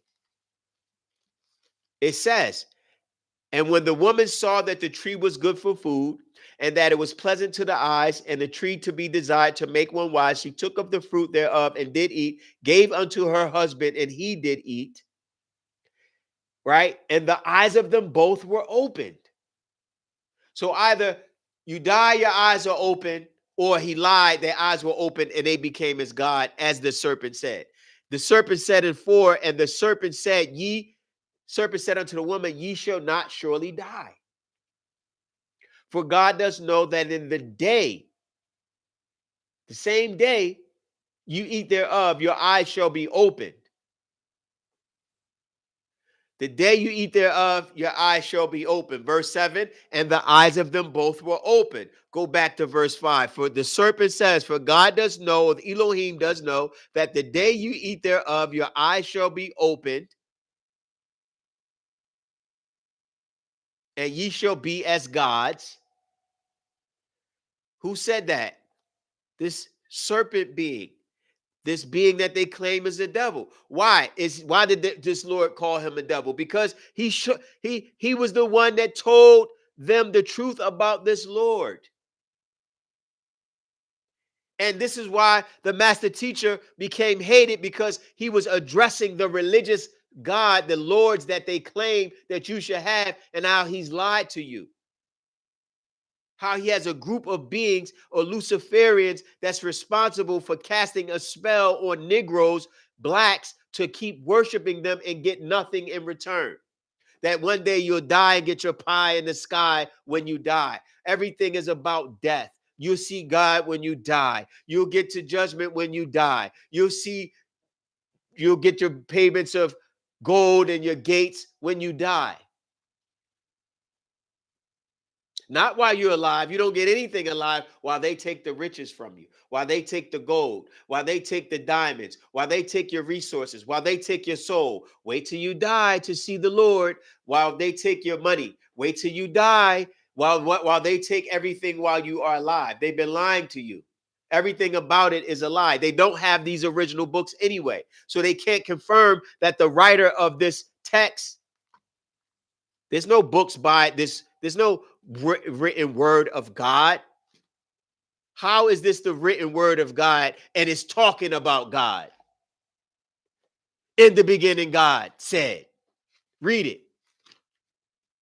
So God created this.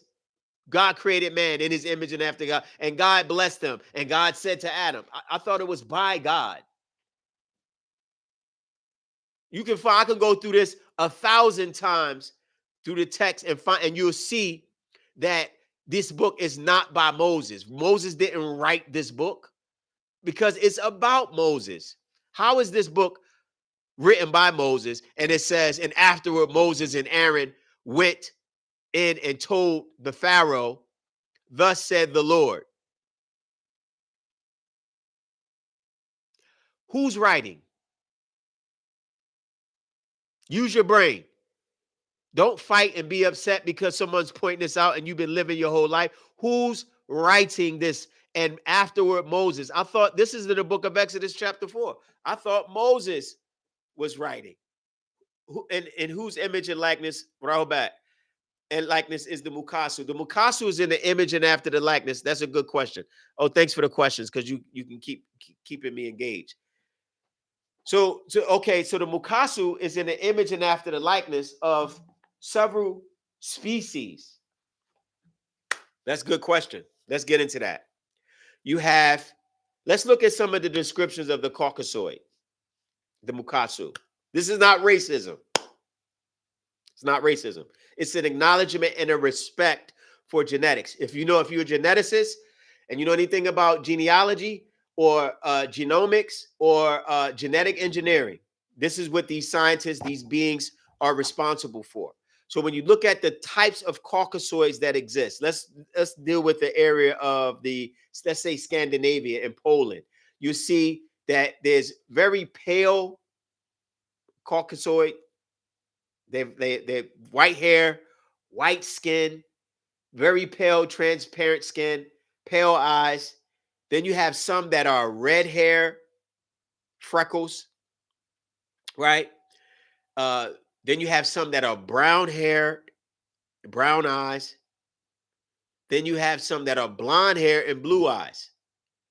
Now, the breeding of the Caucasoid took place after the migration of the African race and the Aboriginal race and the Dravidians, the six ether Hindus, when they migrated into these particular areas, a group of Pleiadians came down because the Pleiadians are part of a 6-star system, 7-star asterism is called. In the Taurus star constellation, look it up. In the Taurus star constellation, you see 6 stars. They call it the 7 stars. They call it the 7 sisters. And it's throughout old ancient cultures. They speak about this Pleiadian star system because it's very bright. It's a lot of blue stars. It's very bright. And even the Jews use it when you see the 6-pointed star, those 6 points with a star in the middle. It gives reference to in the Sumerian text as well, where it speaks about this group of Pleiadians who had came down, right?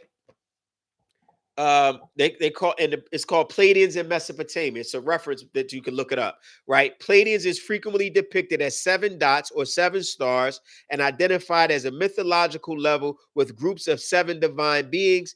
In fact, Sumerian ideograms for 7 is used as an alternative name for Pleiades. In particular, they show a close relationship to a group of demons called 7 Sabetu. Now, this star system is a group of beings, extraterrestrials, another group that are pale. There's like 7 to 8 feet tall. They're very pale beings. They're headed by Asheran, right? And he has and females that come from this star system, and they come through Orion, right? In this particular time frame when they came to the planet, you'll get familiar with this conversation as time moves forward and they begin to reveal themselves. But this group of extraterrestrials, you call them angels, the Greeks depicted them however they wanted to depict them. Other cultures depicted them however they wanted to depict them. In the Nordic religion, the Nordic doctrine, the Nordic culture, they have depictions of these Caucasoid gods. They're called Odin, Woden, right? Coming from Asgard. That's the place. They have a heavenly abode called Asgard, where they said that these beings are responsible for the creation of the universe. But in their culture, they have their own gods, and they're called they are known as the Pleiadian beings. When they came to this planet, their whole interest was to preserve their seed. They had 2 interests when they came here. They had another issue with another group of draconians, which are your lizard-like beings that you see in the television show V, right? You see that. They're showing you this for years. Well, these Pleiadians had a conflict with this draconian species who were very, very malevolent. I forgot the word. Disagreeable, evil, right? They were more shapeshifters, right? And they had a lot of them had yellow eyes with slits, and they could transform or shapeshift. They come as human beings or whatever species that they choose to come as. This is one type of being, but they enslaved these Pleiadians. So these Pleiadian beings had an agreement to come to the planet and try to breed a human, breed a worker for 2 purposes. This Adamite, this Caucasoid, was bred for 2 purposes. One was for food, another was for labor. You got me. So when they bred this Adamite, or not Adamite, the Adamite was later. That's another creation. That's why I said it was 2 breedings. When they bred this Nordic type species, there were already primates on the planet. There were already what do you call simian monkeys or simian beings that had evolved for thousands of years, right? This is the evolutionary talk that scientists say, well, white man evolved from an ape, and then all of a sudden there was a leap. That leap, look it up. They call it the missing link. You can top it up. What is the missing link? Well, they'll say that from Homo erectus to Homo sapien, there's a small gap that through a normal evolutionary time span, in order for Homo erectus to get to Homo sapien, it would have took millions of years. But for some reason, the missing link, it just leaped. That's because in this time span, a group of beings came down to the planet and saw Homo erectus, ape-like beings, brown hair, chimpanzee, brown eyes, red hair, Caucasoid, orangutan, and blonde hair mandrill or baboon, blonde hair lard. They have monkeys that have blonde hair, and they use this being because of the 5 finger. In order to use a tool, you need a thumb, right?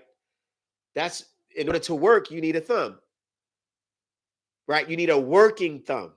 So the closest being to have a working thumb was the orangutan. They can climb. Chimpanzee has the intelligence of a 4-year-old. So they dipped into those genes. These are geneticists. You'll find out it's true. They've been telling you about it. They've advanced human beings now that they're doing it. right? You just don't know about it. Religious people don't know about it because they're caught and they're trapped by way of religion.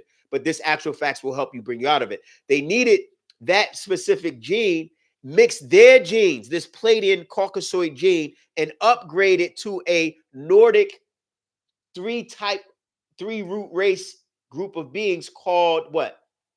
The Celtic or Celtic. And they actually, it's going to sound crazy, but we have to tell you this. What you know is Bigfoot, right?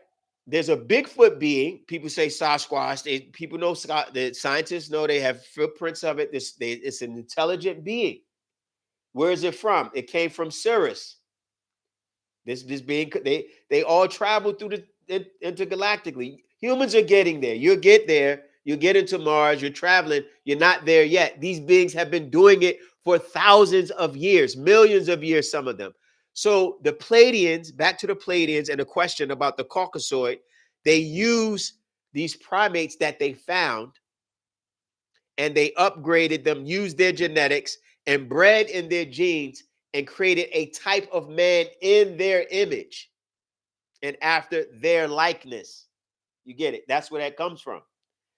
So in that breeding, they made this Caucasoid, but it was a lot of deformities in the process. That's why you have so many Caucasoids with hirsutism, which is the hair all over their backs. And you got the tall Vikings that look like orangutans that was huge and strong and would kill and murder and had this rambunctious mentality, this killing type of, they called them berserkers. Look up the word berserkers. I think Mel Gibson was in a movie, Braveheart. These are your Scottish. That was a group of these Vikings, these 6 kings they're called, right? The Polish, Irish, Scottish, Gaelics, Danes, and British, right? So these are the stocks that came out of this initial breeding.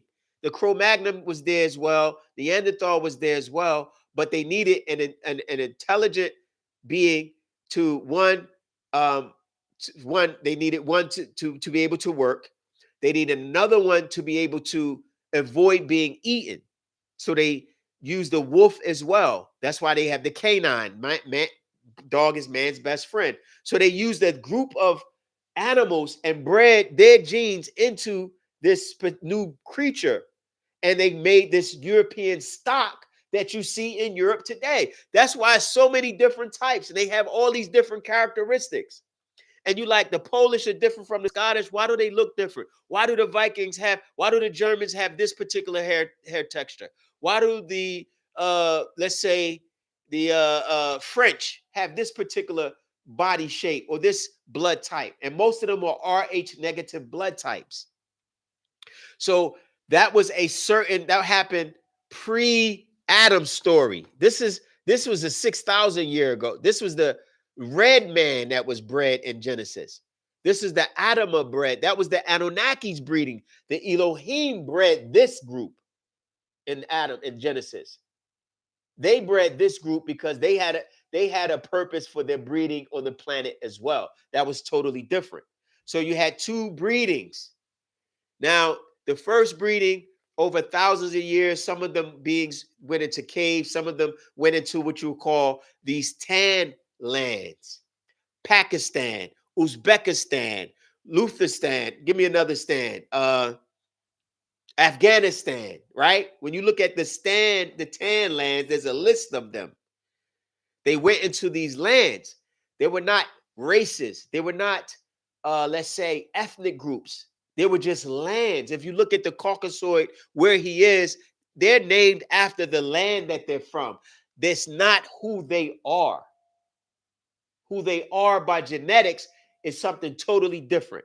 Where they are is another thing.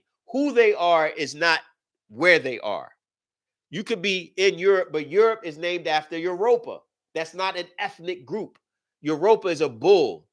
Think a bull that had sex with some Greek mythology. It has nothing to do with your ethnic race or your nationality. German is not a nationality. It's you're a man that's full of germs. When you look at the etymological linguistic labels that they claim to be is not a description of who they are. It's just a description of where they are or what hills or where they come from. So the Caucasoid and his characteristics and how he looks, the various diseases and the deformities comes from this breeding of this Pleiadian group. And then in that, they made a covenant with these beings to say, you, in order for us to protect you, you have to offer us sacrifices when we come. Most of them like the smell of burnt of flesh and blood, and they bred it into the genes of these beings. This is why most of the Caucasoid race, they like rare blood or rare food. They have blood, they call them blood houses. Roof's Crick's house, what is it? Roof's Steakhouse. How many steakhouses are they where you can go and they literally have a menu of how to eat the flesh? Now, when you look at the menu, you'll see that they sear it on one side for a minute, turn it over, sear it. It's brown, coated on the outside, but on the inside is warm and pink. Why? Because it's symbolic or reminiscent of the flesh of eating an actual human being. When you eat, well, I have never ate a human being, but the temperature of a human being is 98 point something 7 degrees. So when they eat the raw flesh, they want to mimic the warmth and the blood from the flesh, so they don't cook it to where it's cooked on the inside. Blacks, Africans, we like food pretty much cooked well. You say well, but that's not their nature, right? So their nature is to have that type of blood and food. So they introduce it into their ritualistic practices. In turn, you receive it in the religious world as a form of covenant or agreement with their gods, but you don't know the origin of these practices. So when you talk to a Muslim and they go and killing goats and animals and they say it's to Allah and they say it in the name of Allah or Elo or one of the Anunnaki, one of these beings, they don't know where it originated from. When you ask a Christian, why are you drinking blood or communion? They don't know where that's coming from. And eating fake crackers claiming it's flesh, they don't know where it's coming from. When you talk to the Jews and they have this kosher or halal meat that teaches you how to kill animals, is so-called in a lawful way, they don't know where these practices come from. But the secret secret society orders that had to hide the origins or the source of these gods, right? These extraterrestrials, the true character and the true names and the true beings, they had to hide them from society because otherwise you would freak out. When you see in Genesis or Revelations chapter 19 and the end of times where this great supper of these gods is going to be a gathering of flesh and blood, and they're going to be eating the flesh of men, the flesh of kings. It's right there in Revelations chapter 19. And I'll get back to that question. Let me just read this for people while it's on my mind. Go to Revelations 19 and you'll see this great supper of this Lord. And you say, "What? How come I never seen it?" Because they won't tell you about it. Go to 19. It says, right? They call it, and you'll see it also in Joel 13, right? 19, it says, come gather, 19, 17. And I saw an angel standing in the sun, and he cried with a loud, I saw an angel standing in the sun, and he cried with a loud voice, saying to all the fowls that fly in the midst of the heaven, come and gather. Listen, come gather yourselves unto the supper of the great Elohim, these Anunnaki. Look up verse 18. Don't believe nothing I'm saying. The Father teaches us, don't believe us. Check it out. These are actual facts. Welcome to the podcast. We got mind-blowing information. When you read verse 18, that ye may eat the flesh of kings and the flesh of captains and the flesh of the mighty men. They're talking about cannibalism. The great supper of your gods. Are these your gods? No. This is a race of extraterrestrials that have nothing to do with the Negroid race. This has to do with the race that they bred and this Genesis story, and that the Mukasu, the Caucasoid, were made in their image and after their likeness. They became wicked and they spread their diseases all over the planet. And the first breeding of this Caucasoid was the Nordic race. The Nordic race, when you look up in their text, you see the Pleiadians. This group, is you see it in Amos 5:9, is known as Kima or Mukmayu, right? Yeah, Mukmayu in our language, in Hebrew, Sabbatic, our language, Misbatia, and then in the Hebrew, you see the word Kima, Pleiades, in 3598. It says, "Can thou bind the sweet influence of Pleiades?" So it's in your Bible. The star system Pleiades, they are aware of these beings. There's a different type of angels, extraterrestrials. You also see it in Job 38:31. Also is spoken of in the Islamic doctrine. Berserkers, too, Norse warriors is a definition, right? You see it they speak about it in the Quran. Literally in one of the hadith by Abu Hurairah, recorded by Sahih Bukhari, right? It says, if faith were to go up to Pleiades, a man from amongst these would surely find it. So all of the cultures was aware of Pleiades. In the Norse mythology, to the Vikings, Pleiades was Freya's hens. Freya is where they get the word Friday, which was the wife of not Thor, Woden or Odin. He was a Norse Mukasu, a Pleiadian with long white hair, white beard. His son was Thor, white beard or yellow hair. You see Thor in Marvel Comics. Freya was his wife. Friday was named after this. It calls it the hens of Freya. This is Pleiades. Also, you'll see in let's say where the father mentions it, and he mentions this in okay, he mentions it this in Kaber Kadam, Bigfoot. He says that the Pleiadians, they became the six rulers. This is the descendancy of the Pleiadians, the Nordics. They became six rulers or six kings, Vikings who ruled six kingdoms, kingsmen or kinsmen or kindred, right? One, the Irish, Ireland. Two, Scotland, Scottish. Three, Polish, Pole. Four, Brits, British. Five, Welsh. Six, the Danes, the Dutch. And that's where those breeds come from. And then that breeding, they spread out all over the planet. Some went into Cappadocia or Cappadocia in Greece, Thessaly in Greece, and went into caves. You find out in Thessaly in Greece, they found these underground caves. They were trying to find out who built them. It was ancient.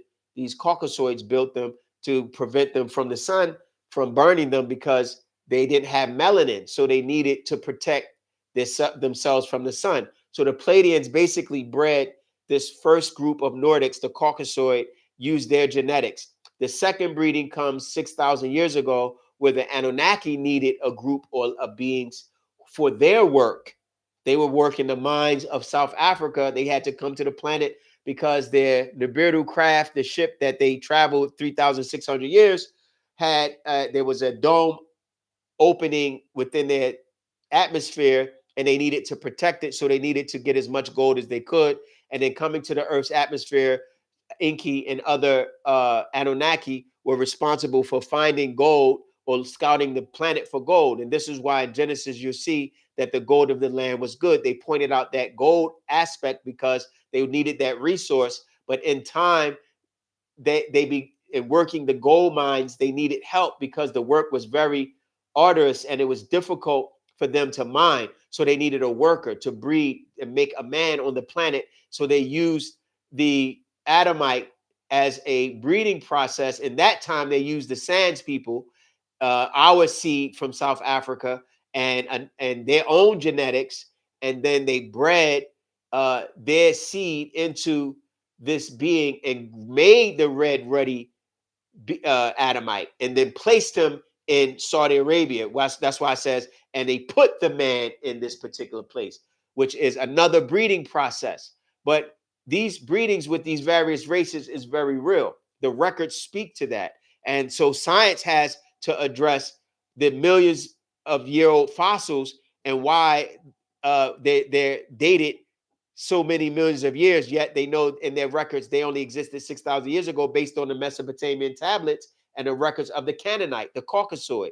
When they went into Iraq and Iran, when they were warring, they seen the Babylons, the temples in Mesopotamia, and they found 4,000 tablets in this old library. And in they call it Assyrianologists that were able to translate the text and reconfigure and let's say take certain fragments and bring them together and translate the text, and it shows the breeding process of how this inky being wanted to make this group of Adamites to breed and work for the Anunnaki or the Elohim, as it speaks about in Genesis, and he used his sister to give birth, and they had deformities as well. So these genetic experiments was not like overnight and it happened with like a kapoof, like the Genesis story of religious world tries to make you seem that God said one day. That's not how it happened. It took millions of years of breeding process for the genetics to perfect itself, because not all beings in the genetic process are able to have sex and reproduce. You can clone and breed, right? But it doesn't mean that they'll be successful. How you create a desire for sex in order for them to reproduce and continue the reproduction of this being. And so all of the Elohim or Anunnaki, Enki specifically, and his brother Enlil, which we'll get into their descendancy on the next episode, we will talk about how they had an issue with how this being will be bred, and they certain of the sons of God, sons of Elohim that you read in Genesis 6 that we just read, violated the commandments and illegally, or let's say unlawfully, came and started having sex with the women, with the Adamites. That's why I said, and they took them. Giants came down and started raping these women because they were getting enticed because of this sexual activity. Excuse me. These beings were able to have sex now. And so in that, they found out, wow, they looked down and saw them having sex, became enticed and had sex with them and bear children. And that's how the evil seed of these extraterrestrials, Elohim, cherubim, you will call them, right? Because most religious people, you have to acknowledge, you say the devil was an angel. So if the devil was an angel and he had a seed, and Michael and his angels fought against the devil and his angels, there was a species or a group of them. So there's a group of extraterrestrial evil beings that come back and forth to the planet, right? And then when they came here, they saw the Adamites, they raped them, they had sex with them and bred their evil seed in them. And that's why this Lord was repenting for creating this being, because of how they turned out. And so the story is much, much more bigger and more detailed than any religious doctrine will be able to tell you. The only being qualified on this planet to teach and give us this information is one who was there. That's why we on Actual Facts Podcast, we give all reverence and acknowledgement to the Heavenly Father, Dr. Malachi Z.K. York, the author of over 1,500 books, who has incarnated in flesh to teach his children.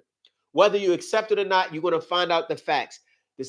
All of the Caucasians, they know what's going on. They know extraterrestrials exist. They know that these beings were genetically bred. They know you're different and older. They know you had a different science. Your gods are Nathar. They oversee you and look over you because they bred you from a different gene pool. Your DNA is genetically perfected for this planet because they bred and this planet and created this planet as a specific sphere for you to exist in a specific zone called the green zone.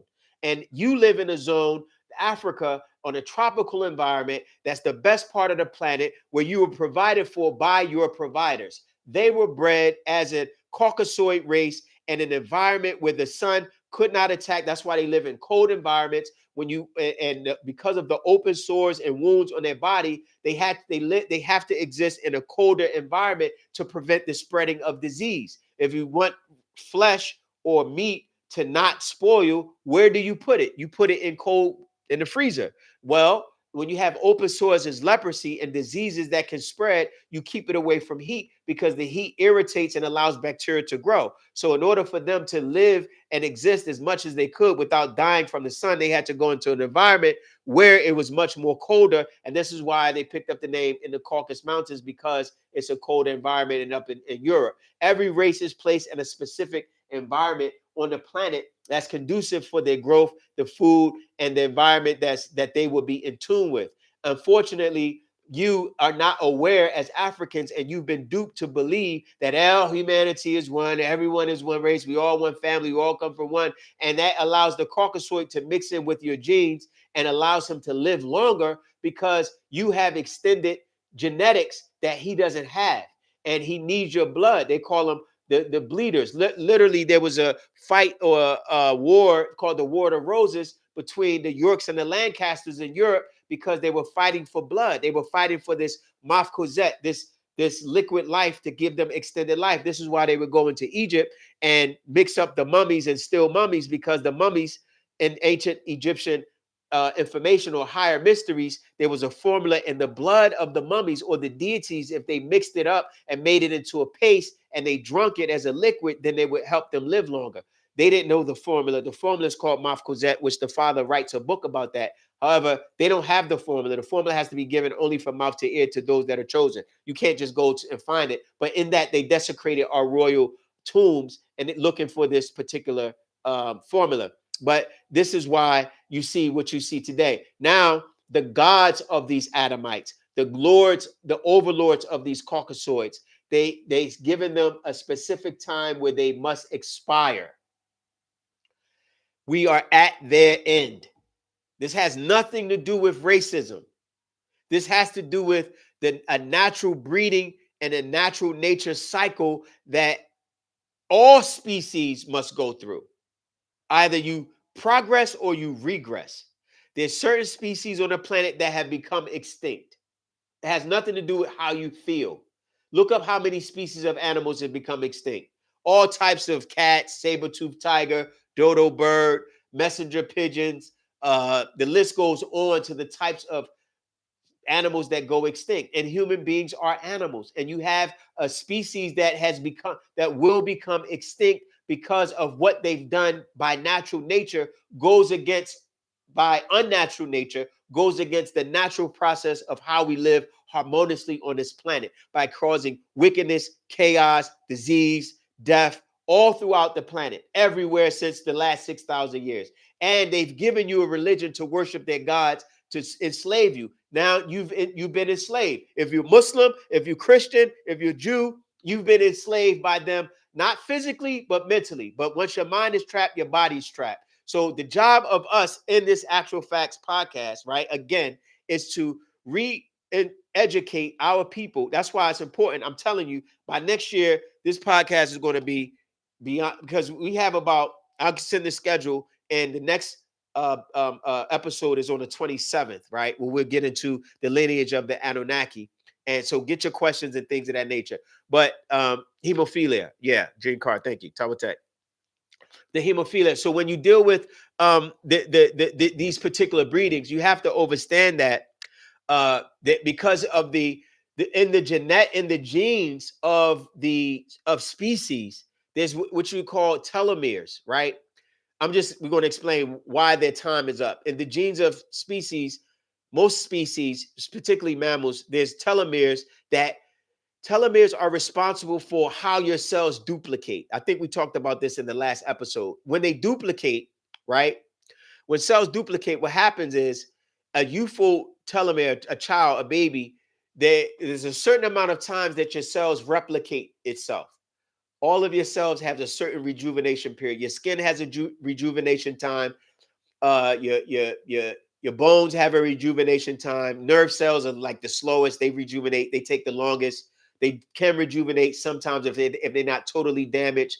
Your nerve cells can rejuvenate. Blood cells obviously rejuvenate very fast.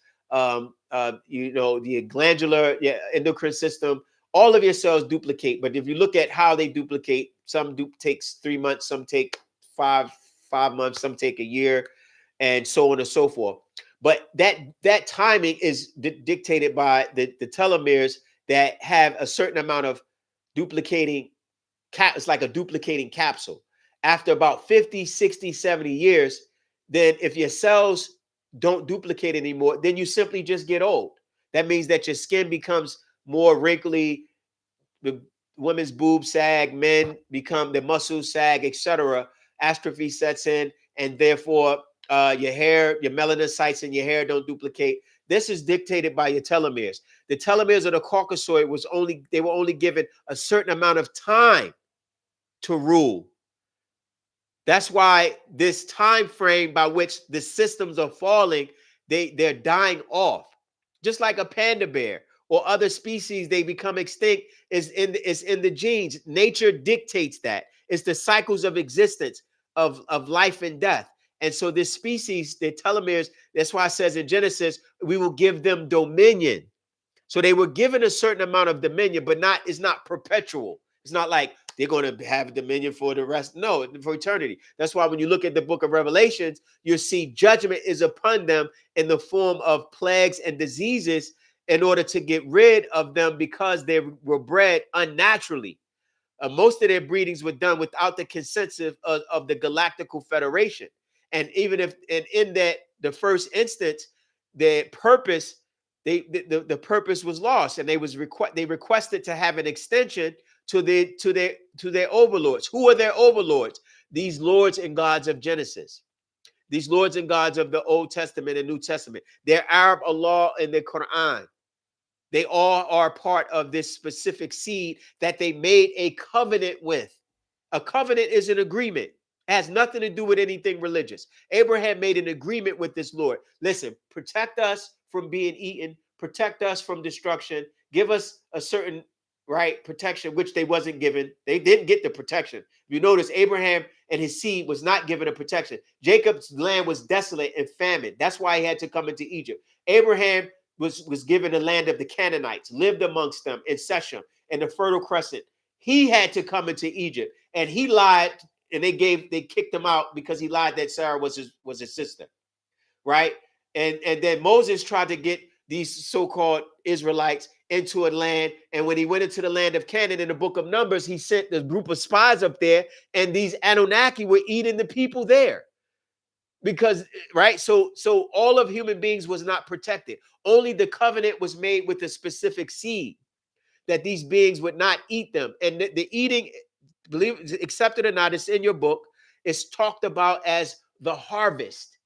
We have a book called Pa Hasad, which is the harvest. You can see it in Job. Let me read it, because I think it sounds crazy to people until you open it up in their book. In Job 13. Pardon me, Job 3. Let's read Job. Right? There's the book of Job. Joel, not Job. The book of Joel. Go right to the page. Joel, John, Jude, Timothy, Titus.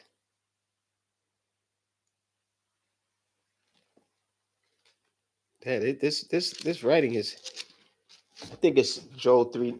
I can pull it up here. It's easier. I think it's 3:13 or 3:19, if I'm not mistaken. What book did I say?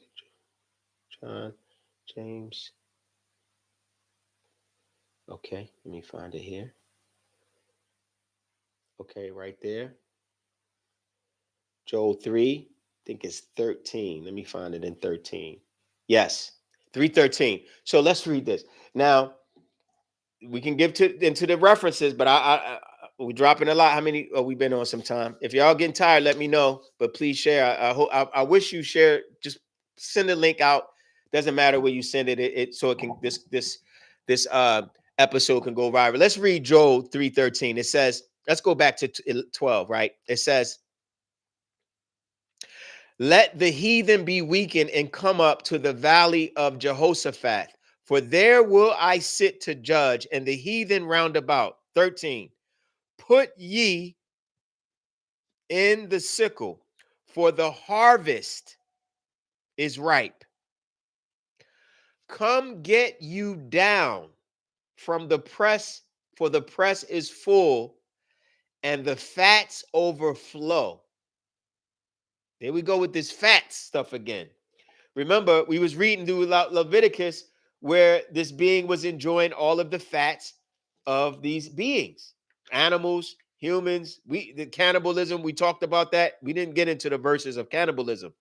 But cannibalism is in Lamentations 2:20, the book of Enoch. You see it in chapter 7, verse 3, 13, and 14. Lamentations speaks about eating children. Second Kings speaks about boiling children. Isaiah 13:18, no pity of the on the fruit of the womb, right? Reward. They talk about prey of the womb. Jeremiah 19:19, I will cause them to eat the flesh of their sons. And in Joel 3, this harvest is speaking about consuming flesh again. But you notice it says, for their wickedness is great. It's not speaking about animals like most people try to say. No, it's speaking about animals. No, it says, put ye in thy sickle. The sickle is the symbol that you see on a Russian flag, and it's used in Revelations 14 as well, when it says, thrust in thy sickle. The harvest of the earth is ripe. And they use this wine press. A wine press is where they put red grapes and they take the juice out of the flesh of the grape. This is symbolic. The wine press, the blood is the red juice that comes, or the flow of liquid that comes out of the flesh of the human being. Sounds crazy, but it's real. This is your book. It's not my Bible. It's your King James Version. Put ye in the sickle, for the harvest is ripe. Come get you down to the for the press is full. The fats overflow, for their wickedness is great. Let's get into some of these so you won't think this is, oh, that's just one verse. A lot of people try to make excuses. Let's go to the book of Lamentations real quick. In the book of Lamentations, you'll see, right? Lamentations, that's 1195. Okay. Oh, why do I keep going? I don't need to read this small text. Book of Lamentations, chapter 4, verse 10. The hands, this is 4:10, the hands of the pitiful women have sodden, right? That sodden means boiled up. This is crazy. The hands of the pitiful women have sodden their own children. This word sodden is bashal. It means boiled. The hands of the pitiful women have boiled their own children. They were their meat in the destruction of the daughter of my people. So, that cannibalism. That's not the only verse. Let's go to 2 Kings chapter 6, verse 8. 6 verse 28. What does it say here? And the king said unto her, what aileth thee? And she answered, this woman said unto me, give thy son that we may eat. Akal is the Hebrew word there. Strong's number 398. That we may eat him today. Cannibalism. And we will eat my son tomorrow. She went to the king in 2 Kings and complained that verse 28, 29, so we boiled my son and did eat him. And I said unto her the next day, give thy son that we may eat him. And she hath hid him. She hath hid him, her son. She hath hid her son. Let me read that again. So we boiled. So she went to the king and said unto him, what aileth thee? He's like, what's wrong? She wasn't wrong that she wasn't upset that they ate her son. She was upset that they weren't able to eat the other woman's son the next day. This is the sickness that is in this book that the reverends and preachers overlook and try to get you to live your whole life by. Let's go to Isaiah chapter 13, verse 16. I'm not done because this nonsense has to stop. Y'all worshiping these beings and gods and don't know who they are, all confused, arguing amongst each other, killing amongst each other, can't unite because you got a problem with some gods or deities that you don't even know allows cannibalism of people's children there. And you want to be a part of. You fighting to be a Jew. You fighting to be a Hebrew. You fighting to change your name, Akbar and your Yehoshua and all of these names to be a part of their doctrines. And that's not even your culture, not even your gods. Let's go to Isaiah 13. 18. What does this say here? 18. It says, their bows also shall dash the young men to pieces, and they shall have no pity on the fruit of the womb. Their eye shall not spare children. Should I go on? Leave a text. Should I go? Put something in the chat. Let me know y'all still with me, because this is shocking to me. I don't know if it's shocking to you all, but this is very shocking to me, right? These verses that's in these books as it relates. Are y'all still there? Did I go out? I don't know, but this is all inbred within the breed, the nature of this Caucasoid, the nature of this species that has nothing to do with you as a race. So what we're going to do, we're going to take questions. Any questions? If it's no questions, I want to finish this the readings from the actual facts where the father does mention several things. I want to go over here. I wanted to back up about to give you some sources as it relates to the breeding process or the migrations of Africans into other lands, and how all of these let's say geneticists acknowledge even these races like the Hindus, right? The Hindus, I just wanted to read this I found real interesting. The Hindus had mentioned in one of their texts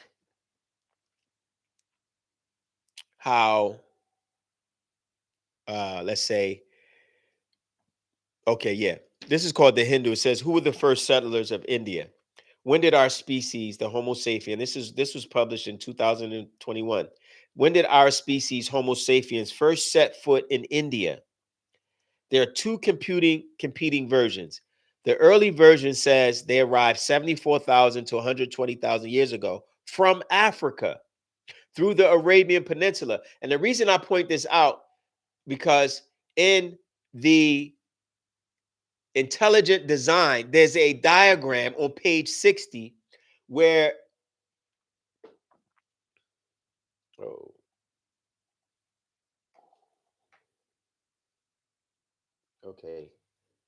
okay, wow, I didn't know that. My battery's going low. Okay, there's a diagram on page 60 that speaks about where the father talked about these migrations. And in the migrations, he just says there's two separate breaks that takes place within the Africa. One goes to West Africa, and the other not West Africa, and predominantly stays isolated in South Africa, and the other goes into East Africa and then jumps into the Arabian Peninsula, Mesopotamia, then into Arabia, Mesopotamia, then into Australia, and the other goes up into India, and then from there the breeding of the Caucasoid takes place. But these articles are confirming everything that he's saying, just in case people want to have extra sources. Now, the journey of early hominids leaving Africa reveals a key migration. This is by Sarah Novak from Discovery Magazine. And this ties in line with the diagram that the father prints placed in this intelligent design book. It says researchers found that the area in and around the Persian plateau, which became Mesopotamia in the Persian Gulf, served as an initial jumping off of the point for the population of early humans who first left Africa. So the Hindus acknowledge, the Indians acknowledge that, the Mesopotamians acknowledge that. Now, another research paper says new research uncovers the journey of early humans from Africa, revealing the Persian Plateau as a key migration point before spreading to Europe and Asia. And when it gets to Europe, is where these beings intervene and begin to breed and step in. Now, we can't cover all of the breedings in one episode. We did our best with this one breeding with the Nordics.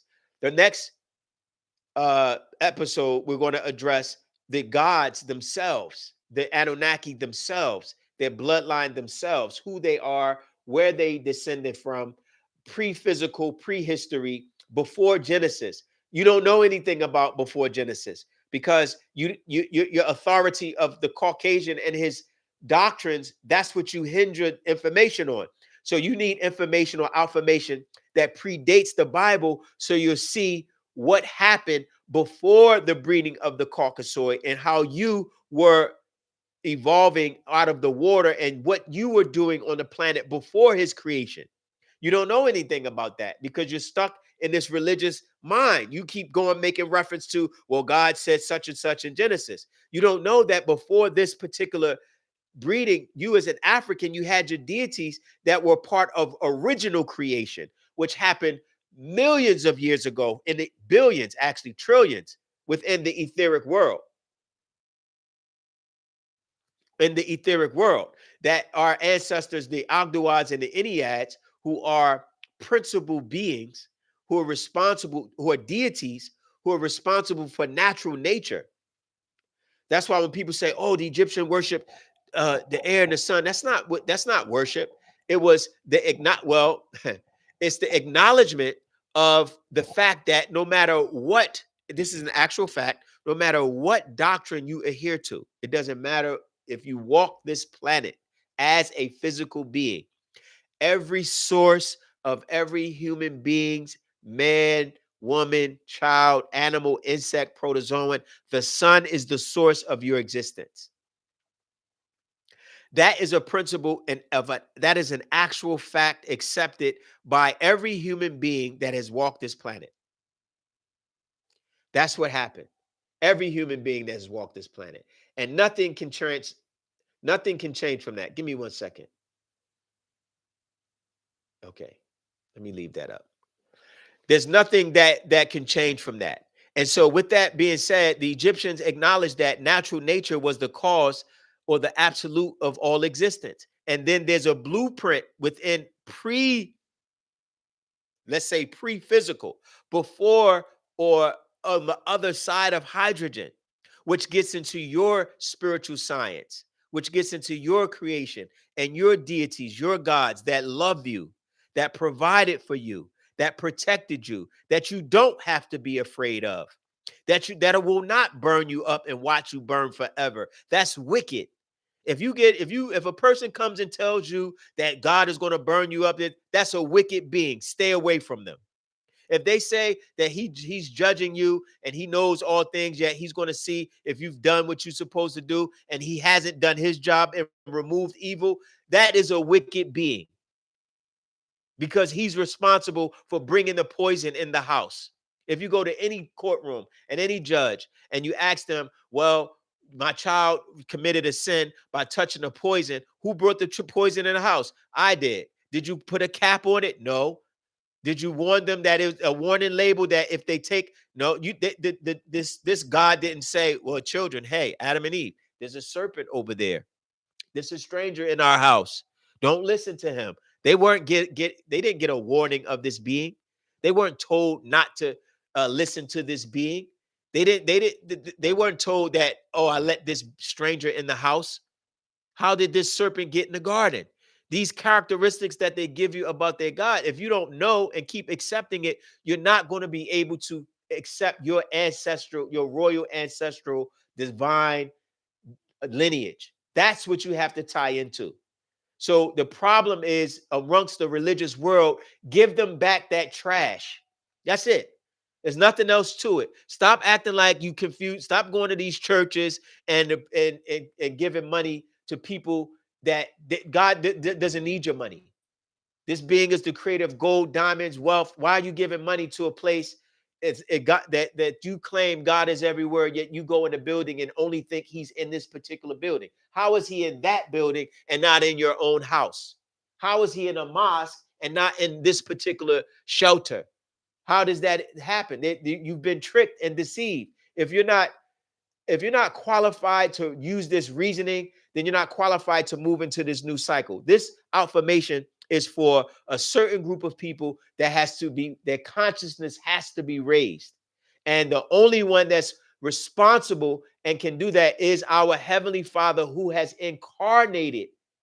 I'm not talking about a spook God that's floating around in Scott. No, I'm talking about the being that's in flesh, that is our Father, the one that you see right here. Panababi, I know this is an image of him carved, first one in Africa, right? He's alive in flesh. The devil has come and attacked him, the evil one seed, because he was revealing the true nature of their religious gods. And their system was definitely afraid that you would wake up and unite as a people, form your own nation, give them back their gods, give them back their culture, give them back their religion, give them back their lies, give them back their myths, give them back their Bibles, their Qurans. They were afraid you would unify and usher in the acknowledgement of your deities, and they would lose power. And everything would shift back to you. But he tricked you into saying, oh, Dr. Malachi, let's lock him up. He was responsible for this. You didn't know his plan. You don't know the importance of this divine being.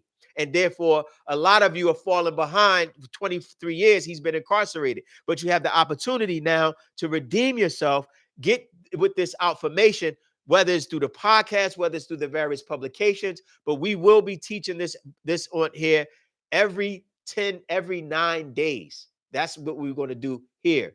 And your questions, prepare your questions. Another thing, somebody had mentioned in one of the comments, I didn't touch on something about the migrations. I did touch on migration. I don't think they saw part one. Maybe he did, but I'll address that. But basically, these first few episodes will get you all familiar with the affirmation and this hereafter doctrine. So you'll be well-rounded and understand that the concept of God that you have adopted is totally flawed. It's an illusion. They've been lying with the titles and the names. They've translated from the so-called Hebrew to the Septuagint to the Sinaiticus, the Samaritan text, right? They have the Codex Vaticanus, the Codex Leningrad, the Codex Recidivus. They have all of these codex from the oldest texts that they claim were as close to the originals, but they don't have the originals. They claim, the book of Moses, the 5 books of Moses, they don't have the tablets. According to Exodus, the 5 books of Moses was written by the finger of God. And then he destroyed the tablets at the foot of Mount Sinai. So where are the fragments of the Old Testament or the Torah? They don't have it. Well, let's say, we have it in the Dead Sea Scrolls. The Dead Sea Scrolls are not in the original, and the only most complete text of that book is the book of Isaiah. Everything else is scant. So they don't have the originals of that. These books don't exist in the original. When you look at the book of Psalms, no original, no handwritten books by the authors. The New Testament, no handwritten books by the authors. No one can show an original text. The Quran, there's no handwritten book by Muhammad. He couldn't read or write, as they say. So who has the original Quran? It doesn't exist. So you're living your life in these books, confining yourself to the mind of the authors. The authors are creating this God, and you're worshiping a book that's a God that's trapped in between these pages. They can't show me Yahweh without using this book. You can't do it. Show me Allah without using this book. You can't do it. Show me Jehovah without opening this book. Anywhere in natural nature, you can't do it. Facts exist everywhere. It's a fact you have to eat. You go find something to eat. It's a fact you in order to make money, you have to get a job. You have to make it some kind of way. That is a fact. In order for a child to be born, it has to come through a woman's womb. These are facts. Your life is based on facts. Name something in your life that's not based on facts. Every institution, school, fact, you have to go to school to get a degree. In order to catch a plane, You have to know the time it leaves, how much it costs. In order to do any type of science or studies, academics, you have to know things. There's only one institution where you don't need to know nothing, and that's the religious institutions. All you have to do is believe. That's it. That's not here. We don't have beliefs. If you don't want to deal with the facts, then this is right. You at this point, our people, African race, whoever you are, wherever you are, get the facts, join the podcast, subscribe, share, and we will. Any questions? I don't see any questions. Good. I probably talked enough, right? So no questions. And we've been on about 2 3 hours, 2.5 hours. The next, I'll put the schedule up. The next let's say episode, we will talk about Enki, Enlil, and Anu. Okay, the Elohim, the creator gods of these races. Then we obviously have a bunch of lectures that we have. We have a bunch of lectures prepared. We're going to address the Hebrew Israelites. We're going to address the Christian doctrine. We're going to address the Islamic doctrine. We're going to address the spiritual abode, planes, frequencies, dimensions. That's a good one. We're going to address original creation. We're going to address nation building, how our nation's born. All of that will be addressed in this podcast. And so, and we will have guests eventually. But right now, we're one of a kind, because most people now, all they dealing is with gossip. So they, the information that the master teacher has given us is advancing the ones that want to advance mentally and intelligently. So it's instilling, giving you intel genes or intelligence in your genetics, where you will become the deity that you're supposed to become. And it's not for everybody. So my point is this. Thank you for tuning in. I appreciate your time. For those that did stay on, and those that did enjoy, share, subscribe, and let's make this go viral. And then one thing we're going to do, I think probably is a priority. We're going to really get into who this being is amongst us, who Dr. Malachi Z.K. York is. We have to educate the world on who he is genetically, who he is spiritually, who he is mentally, who he is the thrice times great, the three beings that have incarnated in him to give us this knowledge, the one that speaks 19 languages, the one that has the ability to I can go on and on about the this being, who he is. And there's Rahobat Raekwame. There's many aspects of this being that's so profound that you probably are not aware of, because the media has done such a good job at trying to distort, right, his character. But let me tell you this. They're not going to be able to do that with us, because we have the information, not on this podcast, not with myself. We're going to go through an extensive, maybe 2-hour build with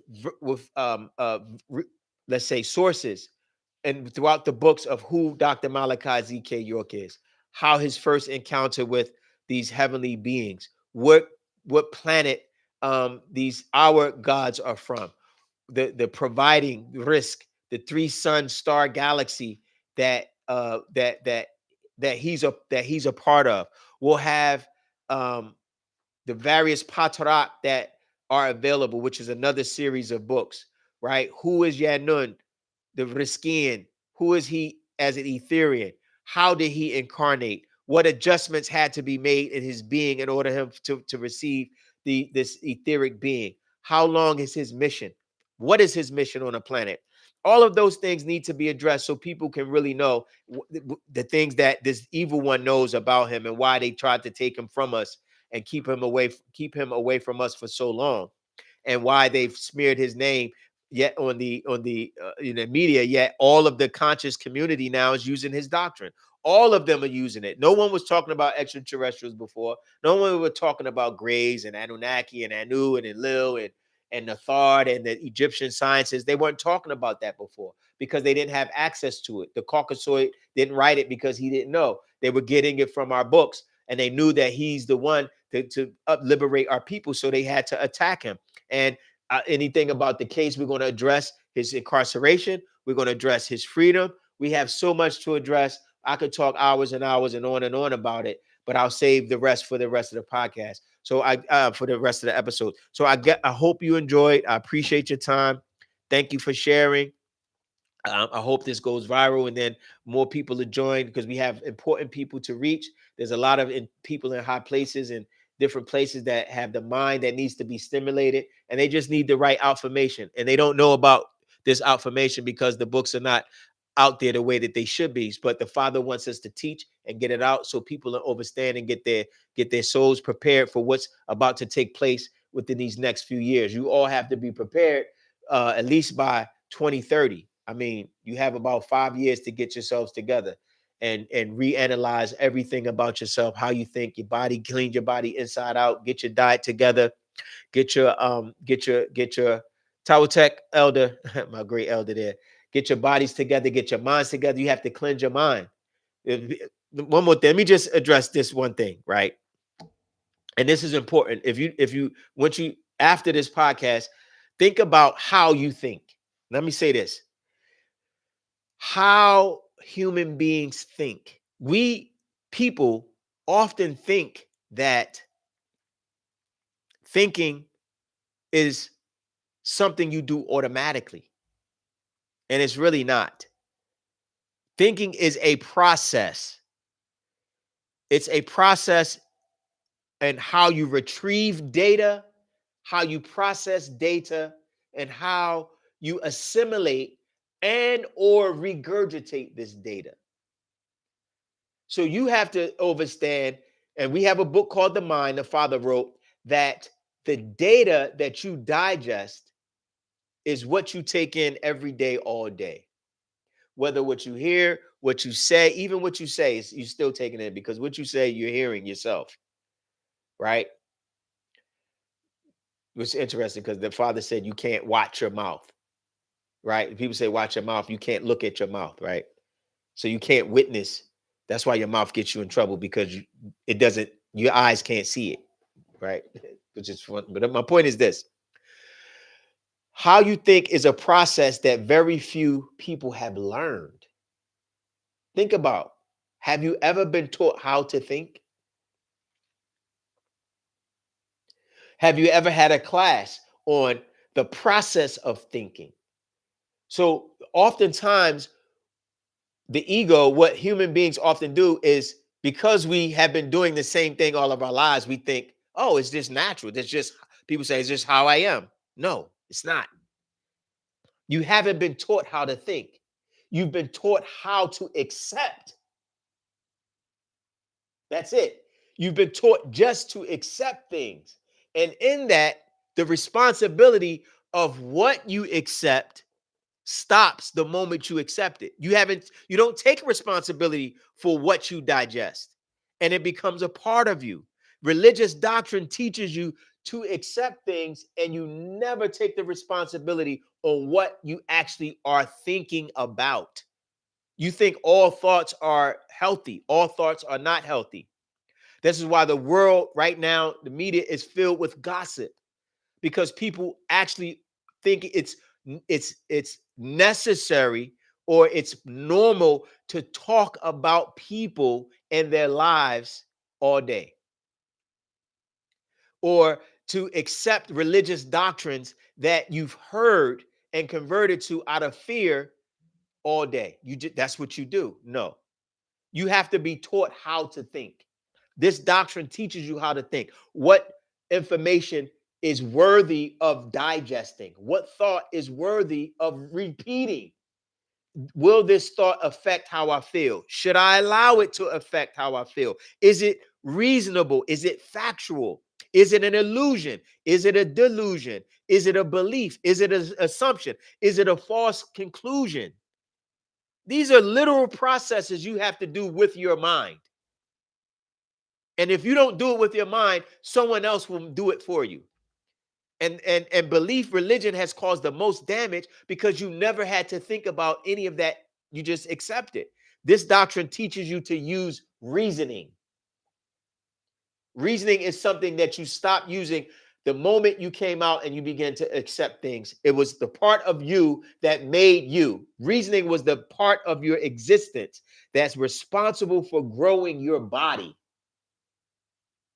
You reason out how to become the physical being in the womb. No books. Nobody directs you. It was in your genetics to grow a specific way. That's why you are the way you are. Look in the mirror. Who did that? Your genetics did it. Reason out. This is what I must look like. This is how my arms should grow, my legs, my face, my head, everything, my personality. And then you stop using reasoning. Reasoning is the most powerful tool you have. And when you reason it, this is what when you say it doesn't make sense because it's not stimulating the reasoning part of the brain, which is the frontal cortex, the largest part of your brain, is almost dead because it doesn't use logic, doesn't use reasoning. You accept things that don't make sense. You believe it, you regurgitate it, you're affected by it, you're convicted with it, and you convert it to it. And you live by it off of fear because you think if you don't accept it, something will happen to you. And that's the biggest controlling mechanism. You're going to die. Oh, well, if you don't believe this, God is going to burn you. What easier way to control a person than teach them that something that they're going to burn up when you die, a place that you can't confirm. That's literally what you do to children. Go to bed, the boogeyman's going to get you. So you were stunted. Believe, go to this church, God is going to get you. You were stunted from that's a 5-year-old thinking. And you think you're a grown person, 40, 50, 30, and you still think having that same mentality.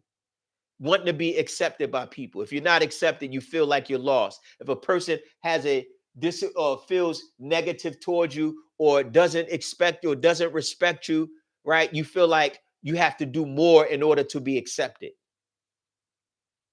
You literally have taken the position of someone's footstool instead of the gods and deities that you were.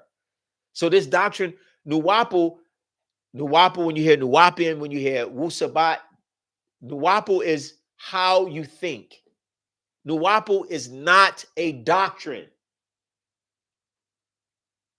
It's not a doctrine. It is the process on how you are supposed to use the information or affirmation that the Father came to give, which is Wusabat. You had to be taught how to use right reasoning, right understanding, right wisdom. You had to be taught that. Eliminate the virus of religion, of just accepting myths and spooks, and you had to be reprogrammed. When you take a virus out of a computer, what do? You have to first insert an antivirus. You have a virus. It's called religion. How do you remove it? You have to insert an antivirus. If your programming is a virus, you remove the virus, then you have to imprint, or let's say program a new operating system. What is the operating system? You have to implant a new operating system. The operating system that you had, which was religion, which is a belief system, people haven't removed the virus. So this is why they believe things that they hear. And then it affects them emotionally because their bodies have a basic program of this virus that says assume, believe, and it affects your emotions and you're driven by your emotions. And this is why slander, gossip, misbehaving, no one can get along because they're driven by emotions that are totally virus filled. You have to inject the antivirus in the computer, remove it, and then reload it with a clean operating system. So then when you put data in the computer can operate and take the data and carry out the commands and the functions that it needs without being distorted because the virus is clean from the virus. Human beings are the same way. The virus of religion has to be removed. But once you remove it, you have a blank slate. And people are like, what do we do now? Okay, well, if you want to believe in God, what do I believe in? I have to have a belief. Then you have the Father said, this is Nuwapu. Nuwapu is the ability to reasoning. And he said, reasoning is dealing with facts. How do you That's why he said 1, 2, 3. How do you deal with facts? What constitutes a fact? 1, experience. Experience makes you know a thing. It's not the most practical. You don't always, you can't always prove an experience. So it's not the most practical application. Like I can say I experienced something in this when I was 5 years old, right? I know it. I can't prove it to you. I don't have a tape recorder. I don't have a computer. Fine. But what happened to you at 5, you can't prove it unless, right? But you know it. No one can disprove it. Facts can never be disproven. That's one of the characteristics of it. They may not be accepted, but they can never be disproven. That's a difference. So you can say, well, this happened to me at 5. And someone say, I don't know. Can you prove it? No, I can't prove it. Can you disprove it? No, I can't disprove it. See, you can't disprove a fact, but you can't always prove experience. Doesn't mean it's not a fact. The second method is, the Father teaches us, is evidence. Evidence is provable. It's practical. In the court of law, most evidence is presented in the form of experiment, confirmation, details. It's a list of it in one of the, I think, Matrix, where he gives examples, detail. He gives a list of how the list of ways to give an example of a fact, right? Well, evidence is is one of the most practical ways because it can be proven. Now, reasoning, this is one loss that people don't know. People don't know, but most people are not aware that reasoning is something you don't have to experience and you don't even have to have evidence for, but you still know it. Prime example of reasoning. And this is how people learn. This is how we learn. This is how children learn. Some children can go to the edge of a road and see a car going 100 miles an hour. They've never seen a car accident. They've never been hit by a car. They've never experienced it. No one has ever shown them. But their reasoning says, if I cross that street, I'm going to get hit. Something is dangerously going to happen to me. Do they have to experience it? No. Do they have to see evidence of it? No. It's the reasoning that kicks in, that makes it a fact. That's what our people have to use.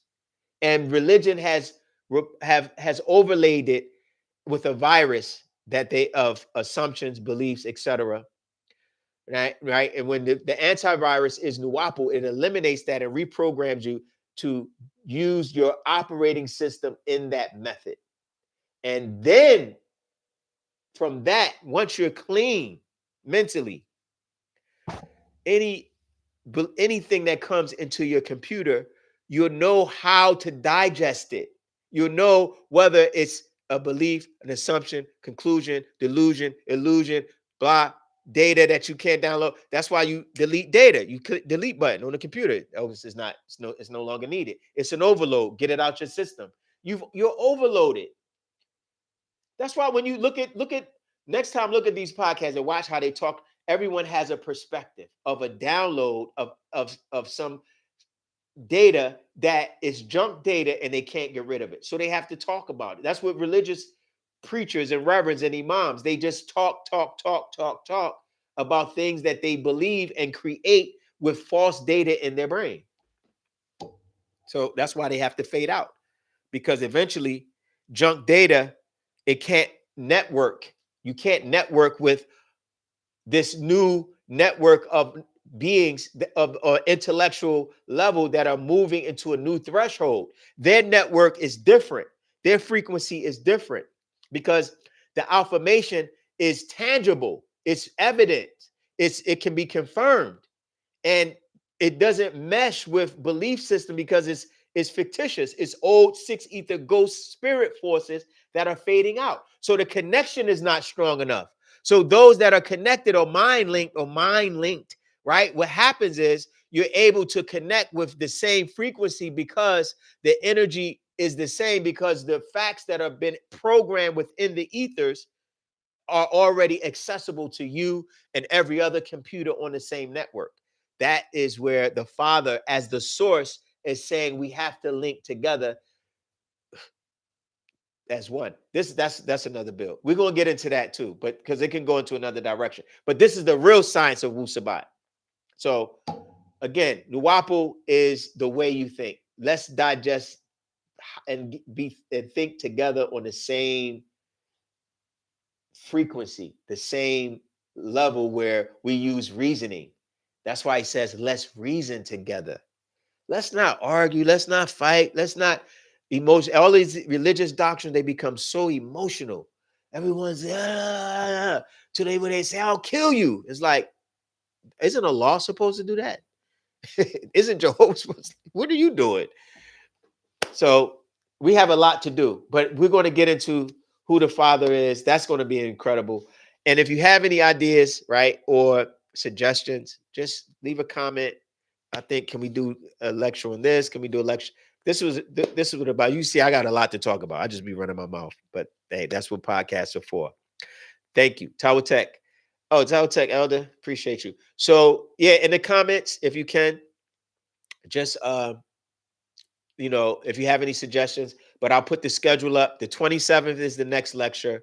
It's going to be on the creator gods. And we're going to go extensive. I talked a lot. I didn't get into a lot of notes today, but this next one, we're going to get into details of who these beings are. We're going to get into the names, the bloodlines, how Anu became the most high of the Anunnaki side, the difference between Anunnaki and Panatharu, our ancestors, the blood link, how the father is connected to both lineages, both sides, because of his breeding of his mother and his father through Enki coming to Egypt and mixing in with Africans, as opposed to the other side of the Anunnaki who stayed in Mesopotamia, and how him as a physical being, a Katat born in West Africa, where the new conscious information is coming. So we have a lot to learn about the Father that we need to we need to be specific on. So when the people that come into this podcast and come into our space is able to know, okay, this is who Dr. Malachi York really is. I just thought he was a teacher or an intelligent man. I have to know that he is an extraterrestrial being.